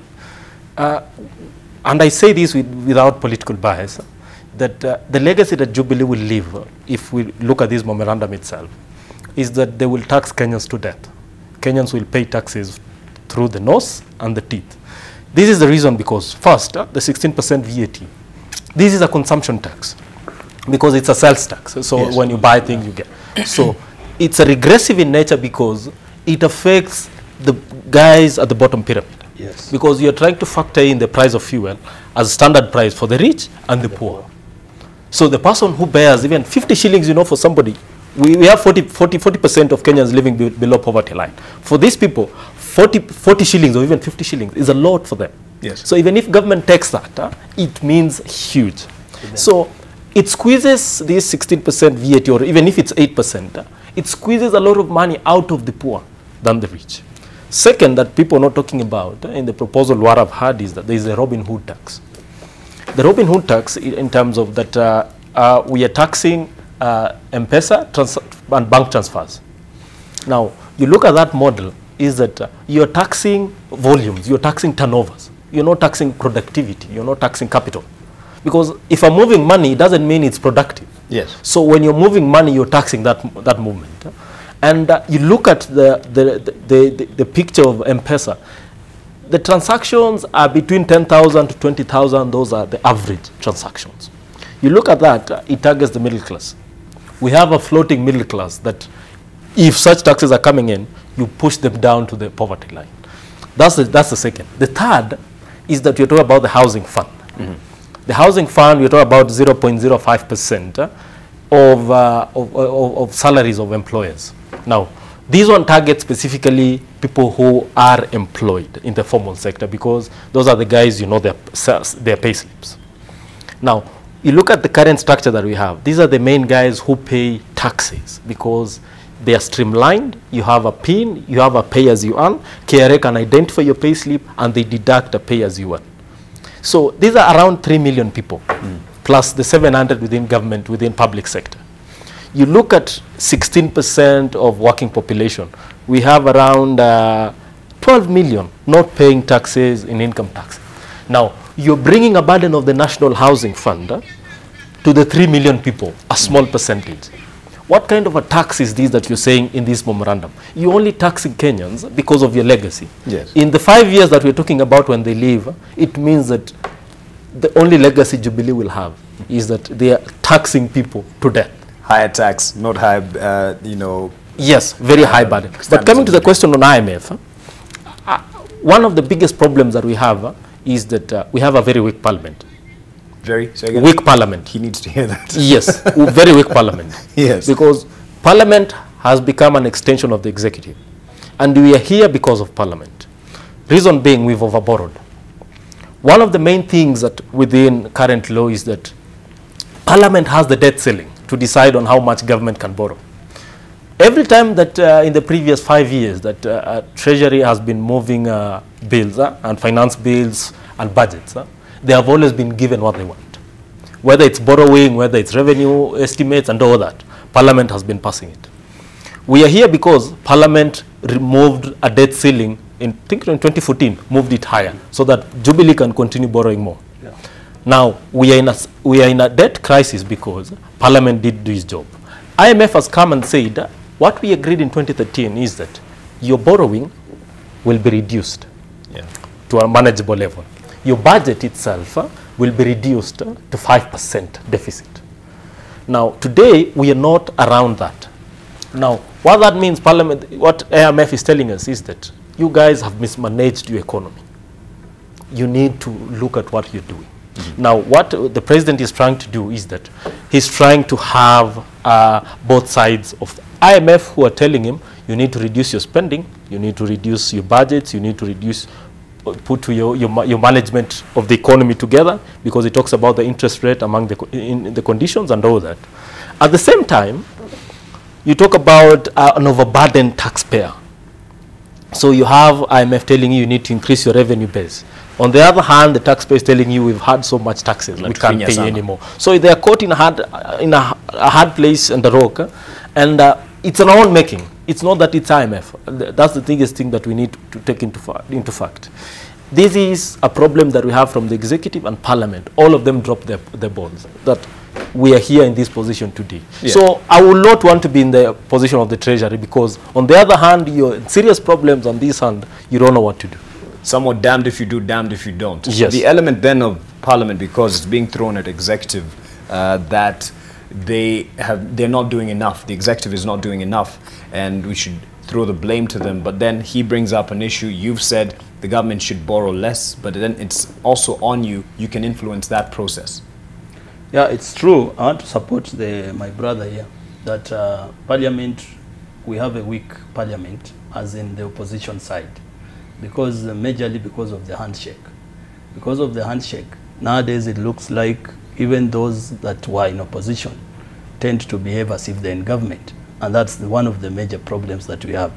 Then secondly, the last Parliament is the one that passed these issues which the economist is highlighting. Even the imposition of tax, it was passed in the last Parliament. And then when we came in, that's when we said, no, we need to come up with a way in which we'll postpone it to 2020. And therefore, I support him that the Parliament needs to be strong. But you see, the problem, I already highlighted it, that the Constitution is very clear that the three arms of government needs to be independent from each other. But you can see the President is calling members of Parliament to State House, and they are going. And then even some of them are already convinced that what the President. So the President is making a memo. Then he calls them the legislature side to lobby, and then the legislature it looks like it's buying into the President's proposal, and that's a mistake. Yes, and also someone might say the lobbying is both ways. It's also happening at Orange House, so it's not just at State House. That's why I said that the handshake, it's happening at Orange House because the Prime Minister, Raila, accepted to work with the President.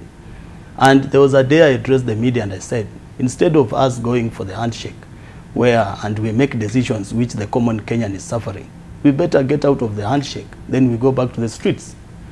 Like me, I'm an unutilized resource. If by chance I get a chance, I'll mobilize people and we run on the streets telling the President the truth. And that's what I'm going to do. I have a suggestion from Mheshimiwa. Throw in a suggestion. One of the main things that people will be looking at in how many people will be voting for this 8% the President's proposal. So what you can help us as the public is that avail the list of those who voted for it. Then we can push for those within the electorate to hold them accountable, because we are having a weak Parliament. The only way that we can hold them accountable is those who chose them, to ask them questions. If you voted for 8%, why did you vote for it? If you didn't vote for it, if you opposed it, why did you vote for it? So we need to hold people accountable, especially these times that we have a weak Parliament. The electorate have to step up and tell them, we are having an 8%, we have a burden. Why did you pass this? Yes. And you see, just responding to what he has said, you know, they have even proposed that we do the digital voting, where we use the card, just because State House wants to know who was against and who was for them. Okay. Therefore, it's double-edged. Yeah, we will know those who are with the common people, and then those who are with the common people will get victimization from State House. Okay. Yes. All right. Yeah. Let's just hold it on that point. We have the majority leader of Parliament, Eden Duale. He's joined by very own Kennedy Morelli. He's been busy trying to get reactions from there. And yes, you can tell us what's been happening at State House and what to expect in Parliament this afternoon. Well, Mark, once again we come to you with the person who will be bringing the recommendations from President Uhuru Kenyatta into the House this afternoon, and that is none other than the leader of majority in the National Assembly, Eden Duale, who will be talking about what they have agreed in State House and how do they intend to push these recommendations from the President, noting that most members of Parliament who are speaking outside are really talking against it. What do the members that he had at State House talk about, and probably how many members attended that meeting? He is the highest leader of authority, and he is the one who was changed and now is almost the government representative in the National Assembly. Now, leader, today morning you had that meeting with President Uhuru Kenyatta. What are the recommendations and how do you intend to approach this as a Jubilee party? Number one, we are very lucky and we are happy that over 181 members of the Jubilee party and its affiliates attended this morning Jubilee Parliamentary Group meeting. In attendance was the President, who is our party leader, the Deputy President, who is our Deputy Party leader, the Secretary General of our party, Honorable Raphael Tuju, and the number of members of Parliament I have stated, 181. And in agreement, we discussed the memoranda of the President.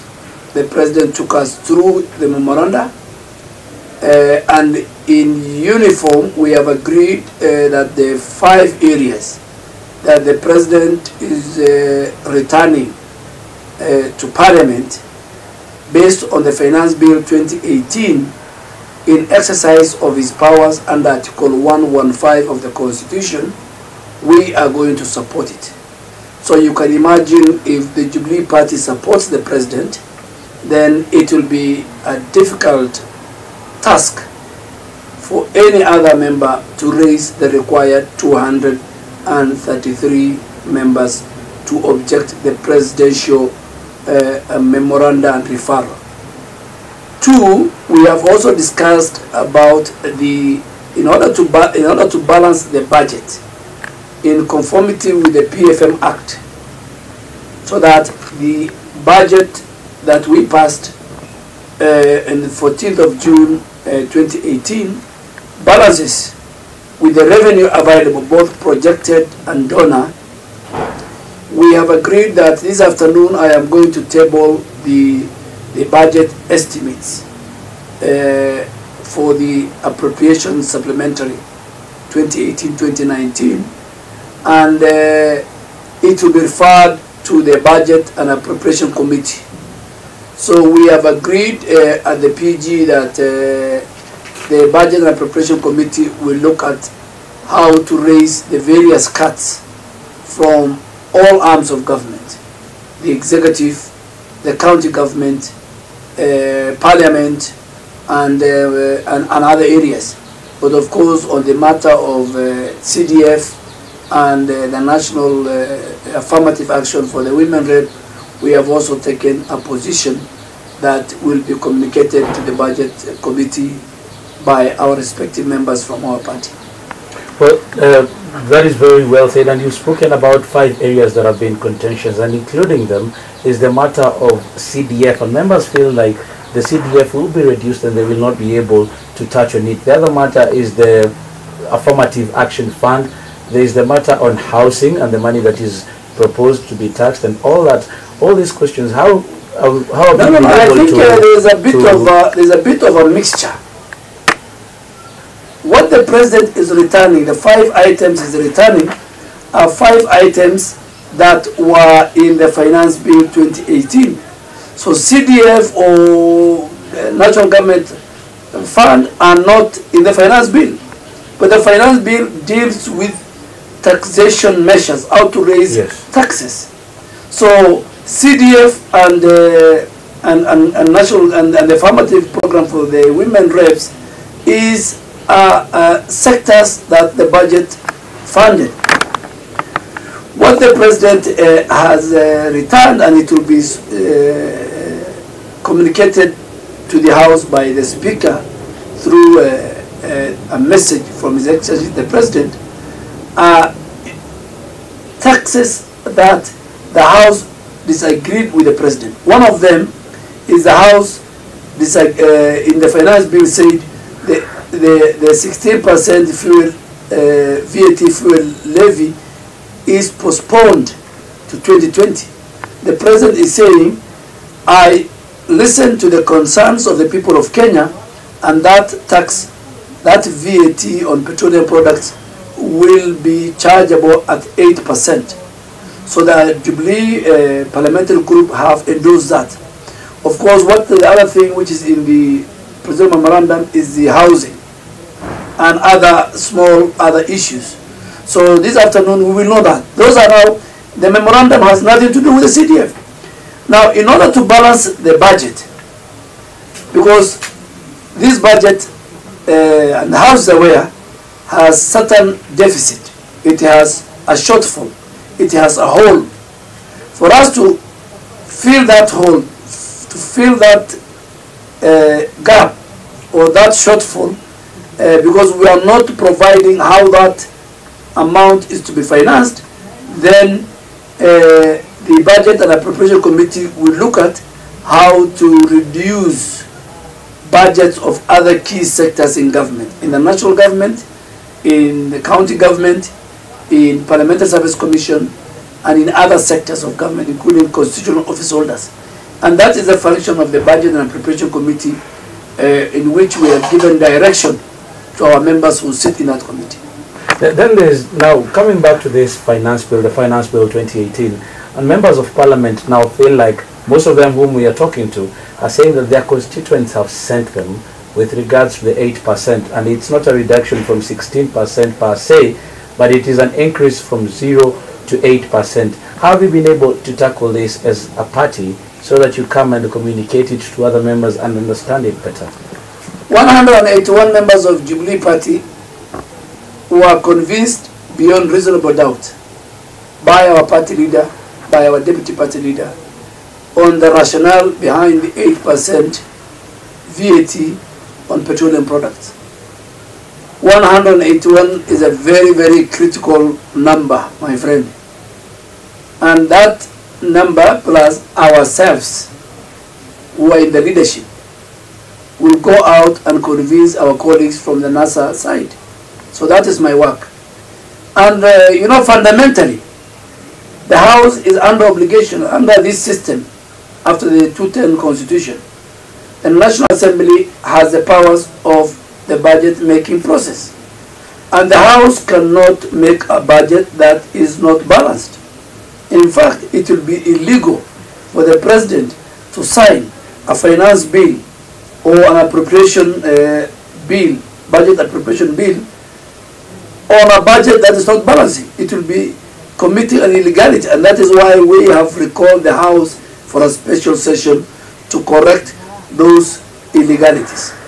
So with regards to one of the questions that I was asking is the matter that Kenyans feel like this 8% that is already being charged on fuel is going to have a ripple effect, that even most of the things that they are going to have, it is going to affect even production. So the end product, who is the common mwananchi, is going to suffer more with regards to the raise in prices of the commodities that they buy on a day-to-day basis. In fact, and I want to speak to Kenyans, that you should not allow people to use this taxation to reap and make money out of you.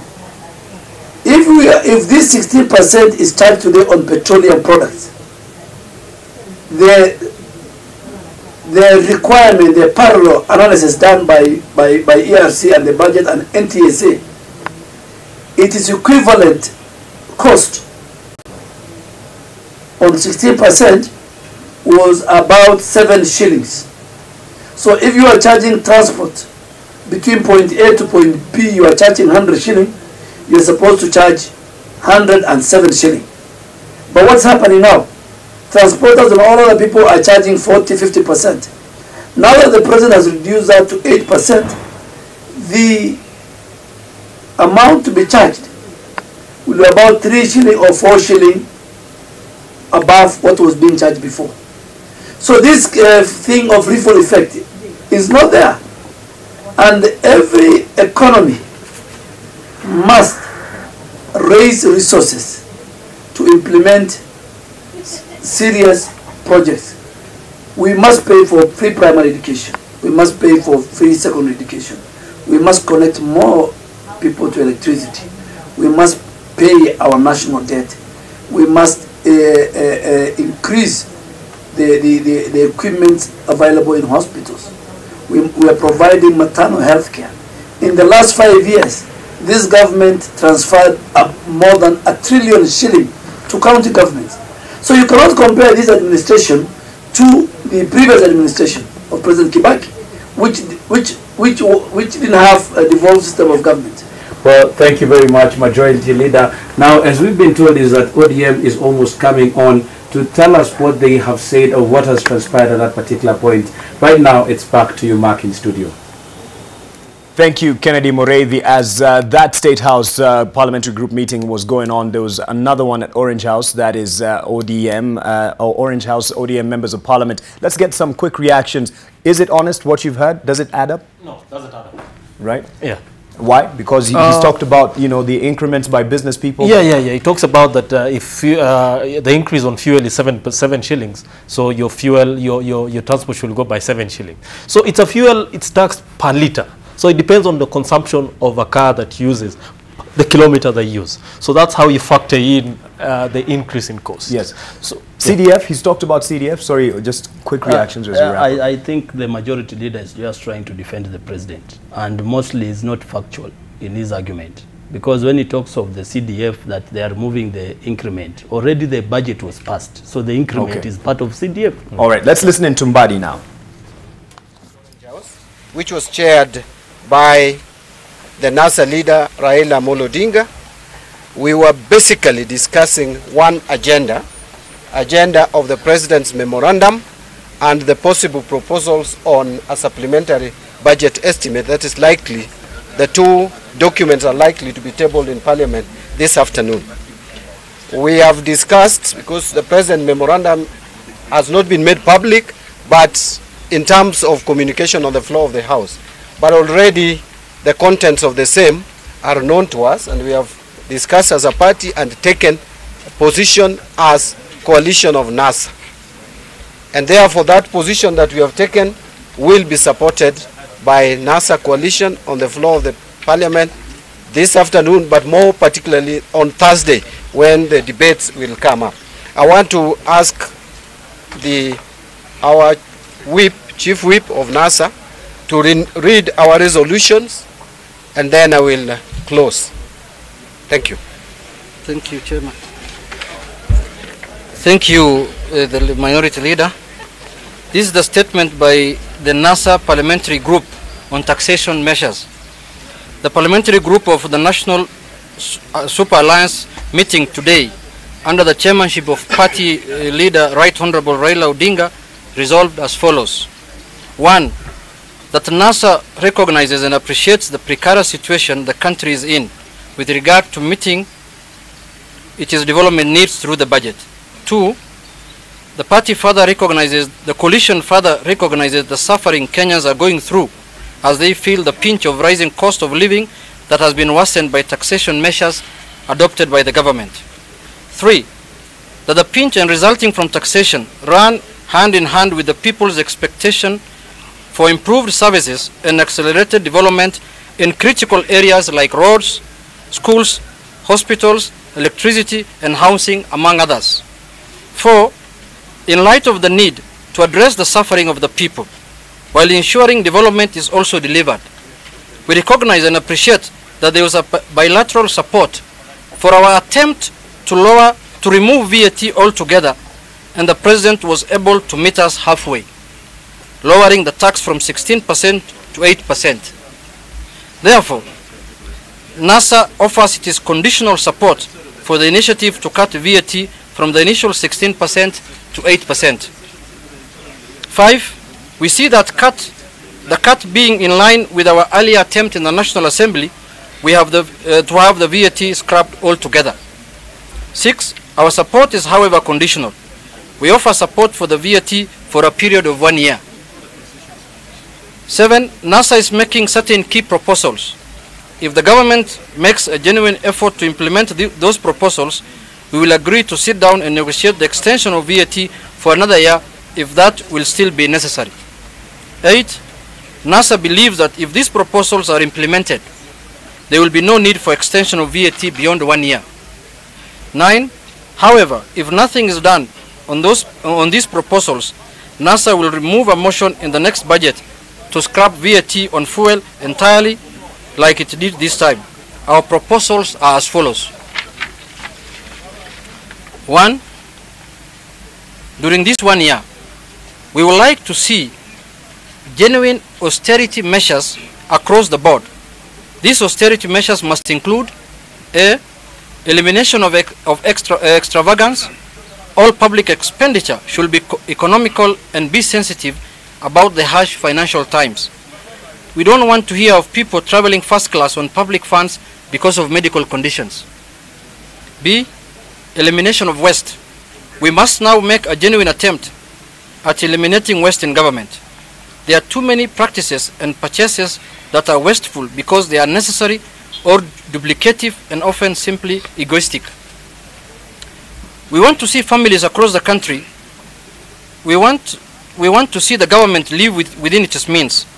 The government has to do what Kenyan families across the country are doing, which is to cut what we can't afford. For instance, the current situation where virtually every cabinet secretary and senior officers of the state travels in fuel guzzlers, complete with chest cars and lead cars, is not sustainable and is not in tune with the economic situation the country is in. It must end with immediate effect and help the country save money. Completion of parastatal reforms. The government committed to reform parastatals by eliminating unnecessary ones and merging others. This should be completed as soon as possible. The government must tame its appetite for big borrowing. We are borrowing far too much at very oppressive terms. We must freeze any further borrowing, take stock of what we are, how sustainable the current borrowing is, and resume borrowing on a more sustainable premise. The government must also tame its ambition of infrastructural projects. There are too many projects being launched left, right, and center. We need to have less on these projects and come up with more social welfare projects that affect the people more directly in their lives. We need the government to unveil a clear plan that will lead to new jobs for the unemployed and cut taxes for small businesses.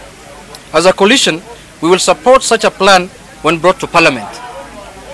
The government must present to the country a clear plan to review and reform our banking sector to ensure it is in line with the war on corruption and money laundering. The government must put more effort in the anti-corruption drive with a clear program for ridding the country of this menace and a clear end game.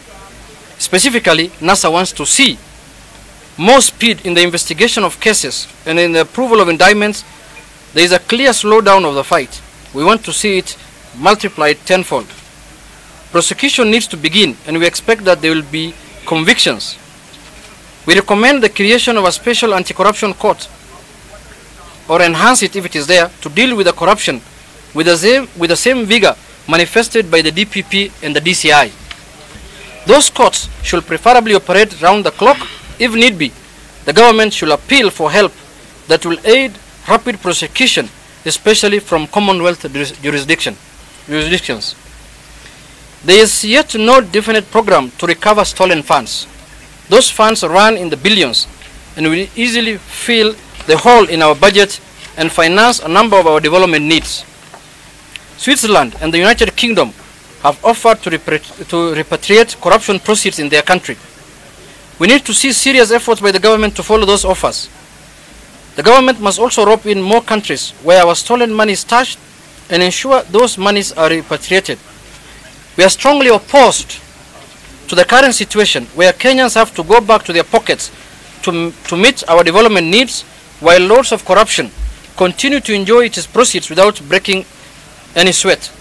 The lords of corruption got us into this mess in the first place, and we must recover our money from them and plug these budgetary gaps. We want to see as well a well thought out and effective multi-agency asset recovery initiative. The government must initiate major tax reforms, which must include overhauling the management of KRA and the Kenya Bureau of Standards. The current KRA and KEPS have shown no capacity to be imaginative on how to widen the tax bracket, how to net tax defaulters, and how to stop dumping of goods into our country. Indeed, KRA and KEPS officers are being reported daily as some of the most corrupt public servants. It is time to carry out a radical surgery at KRA and KEPS. It is also time to engage Kenyans into conversation about the reform of the tax system. Thank you. And that is the end of the statement. I will now demote the whip a bit. If you have questions. Are there questions? Yes. Amemo.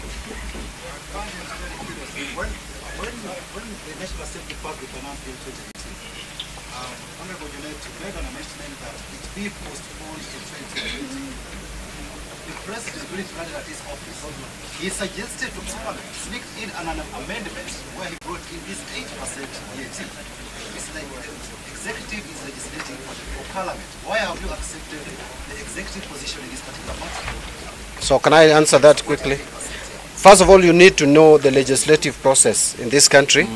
It starts from the executive, comes to Parliament, it goes to committees, it comes back to the plenary, it is passed, and the President assents or refers back the bill to Parliament. So before the bill becomes an act of Parliament, the legislative process is not concluded. So the President is part of the legislative of this country, process of the country.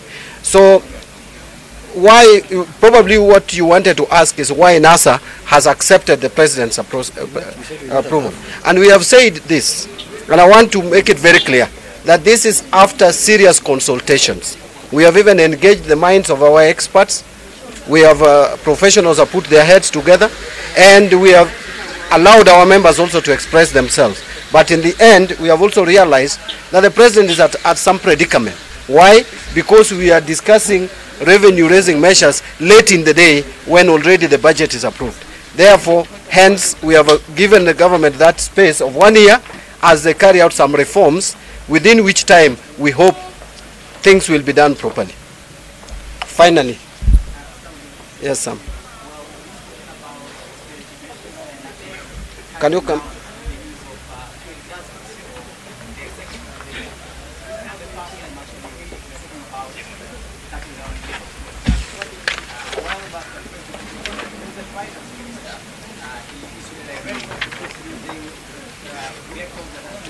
Yes, yes.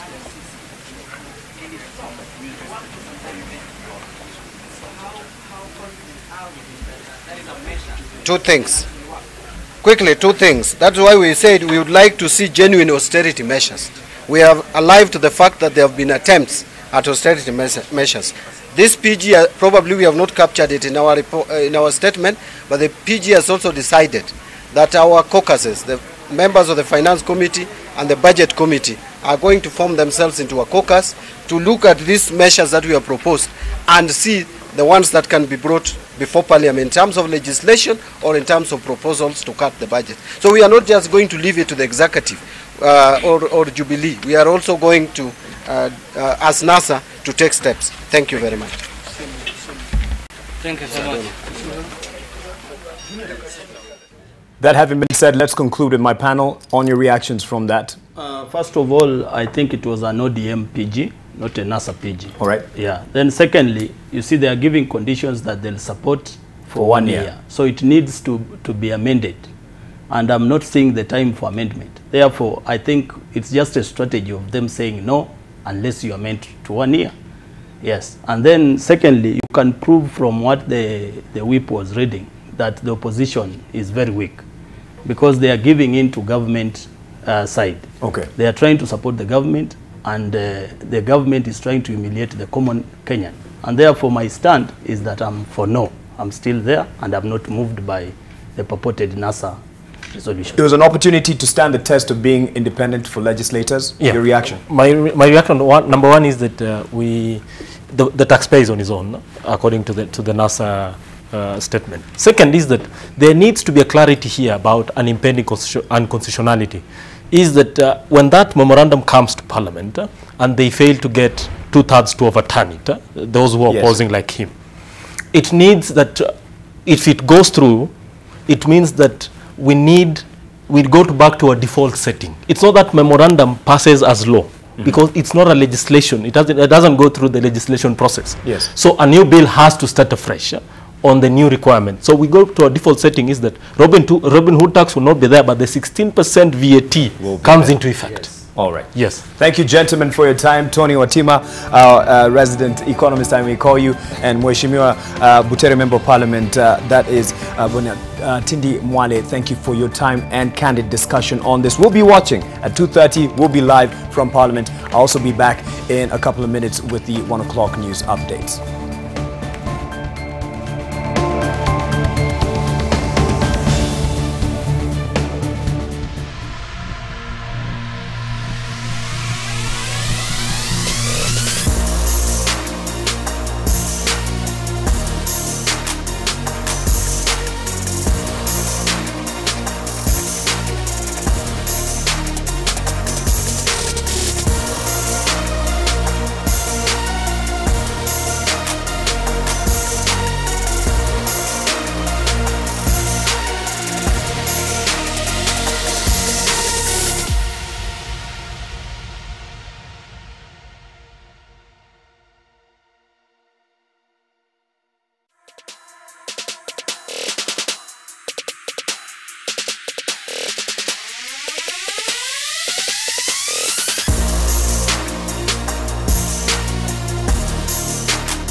Good afternoon. Welcome to a 1 o'clock news update. We'd start with the biggest story of the day, what will be expected to be the biggest story of the day, and that is the Finance Bill 2018 making its way back to Parliament with recommendations, and parliamentarians will be receiving the memorandum with the proposals that have been put forward. And as this has been anticipated, there have been parliamentary group meetings, one at State House earlier on and another at Orange House with ODM MPs and what they call themselves as opposition MPs. And we have Vincent Tudor, who has been following the proceedings from there. Not quite what people were expecting, or at least quite a surprise with what has been given in the last few minutes.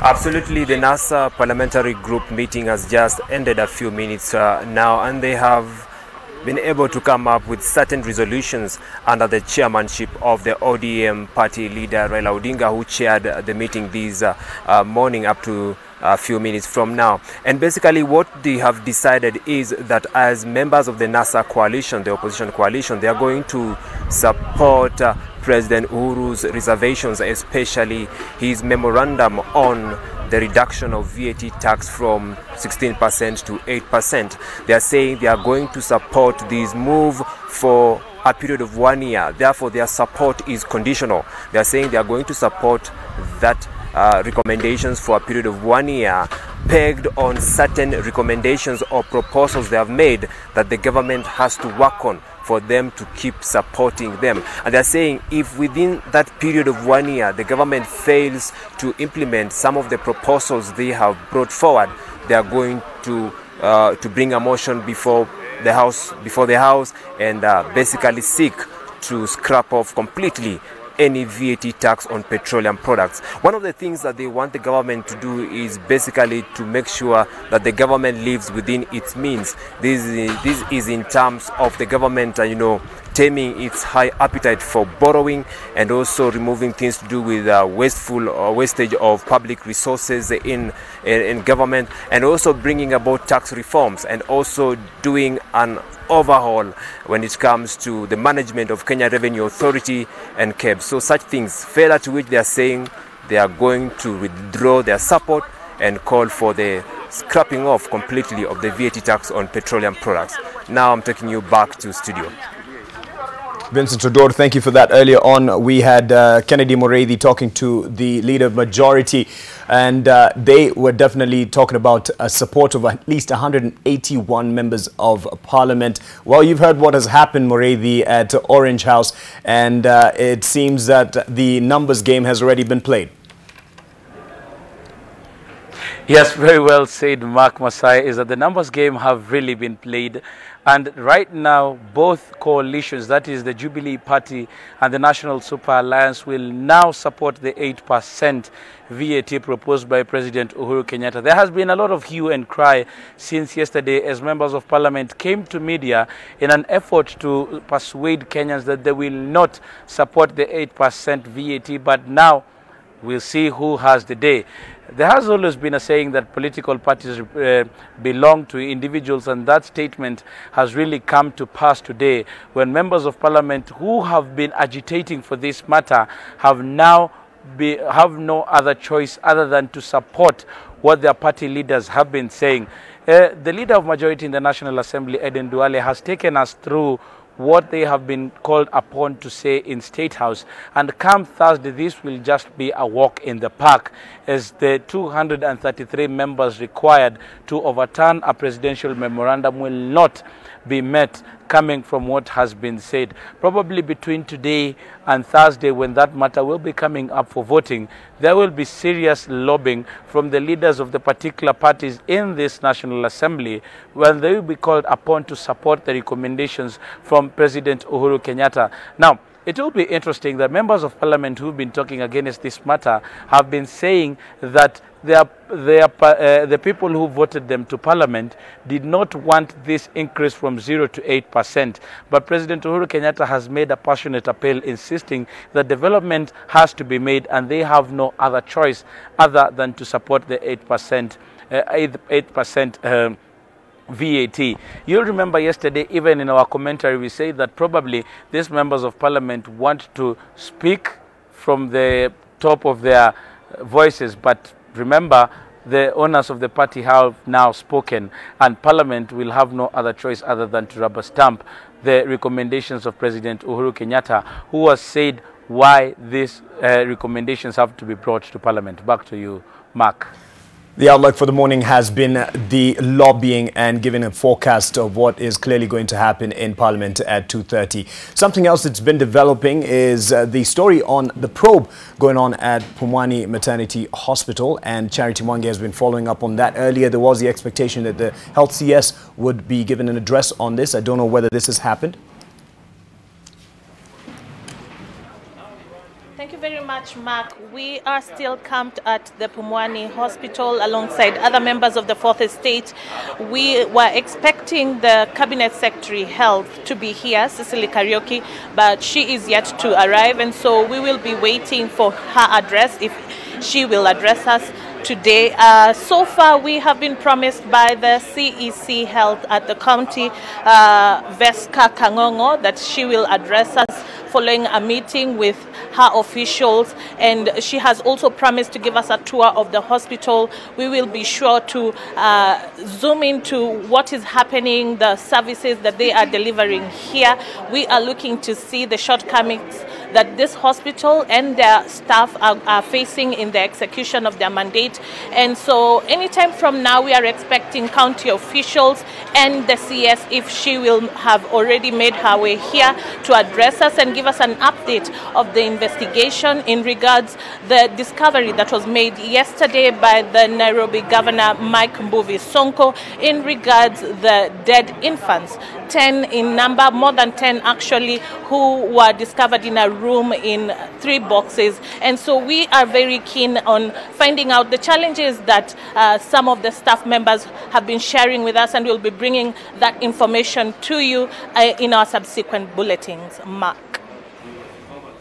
Definitely keen on that story this afternoon as we wait for that address by the CS as promised earlier. To another story of the day, Loreto girls high school teacher was stabbed to death outside a pub in Limuru town, Kiambu County. The attacker was later lynched by the public. At around 10 p.m. last night, Harold Wairua, a teacher at Loreto Girls High School, exited this small bar after watching a football match. It is reported that another patron followed him outside before stabbing him severely on the face and sides. The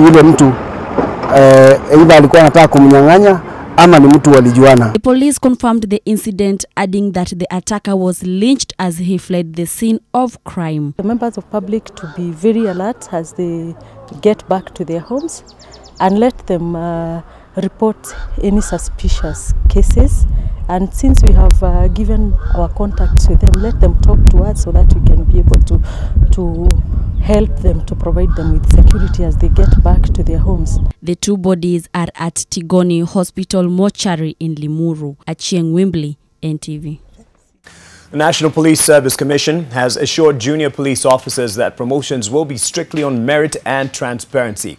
Speaking during regional sensitization exercise for the career progression and regulations, Commissioner Murshid Mohammed explained some requirements for promotion. Murshid said there are promotional courses that a police officer has to attend for him or her to get promoted.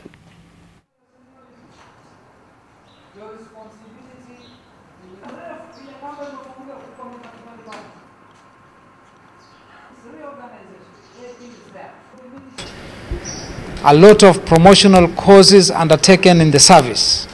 No person, no officer will be promoted to the next rank without undergoing a specific promotional courses in the colleges which are organized and run by the service.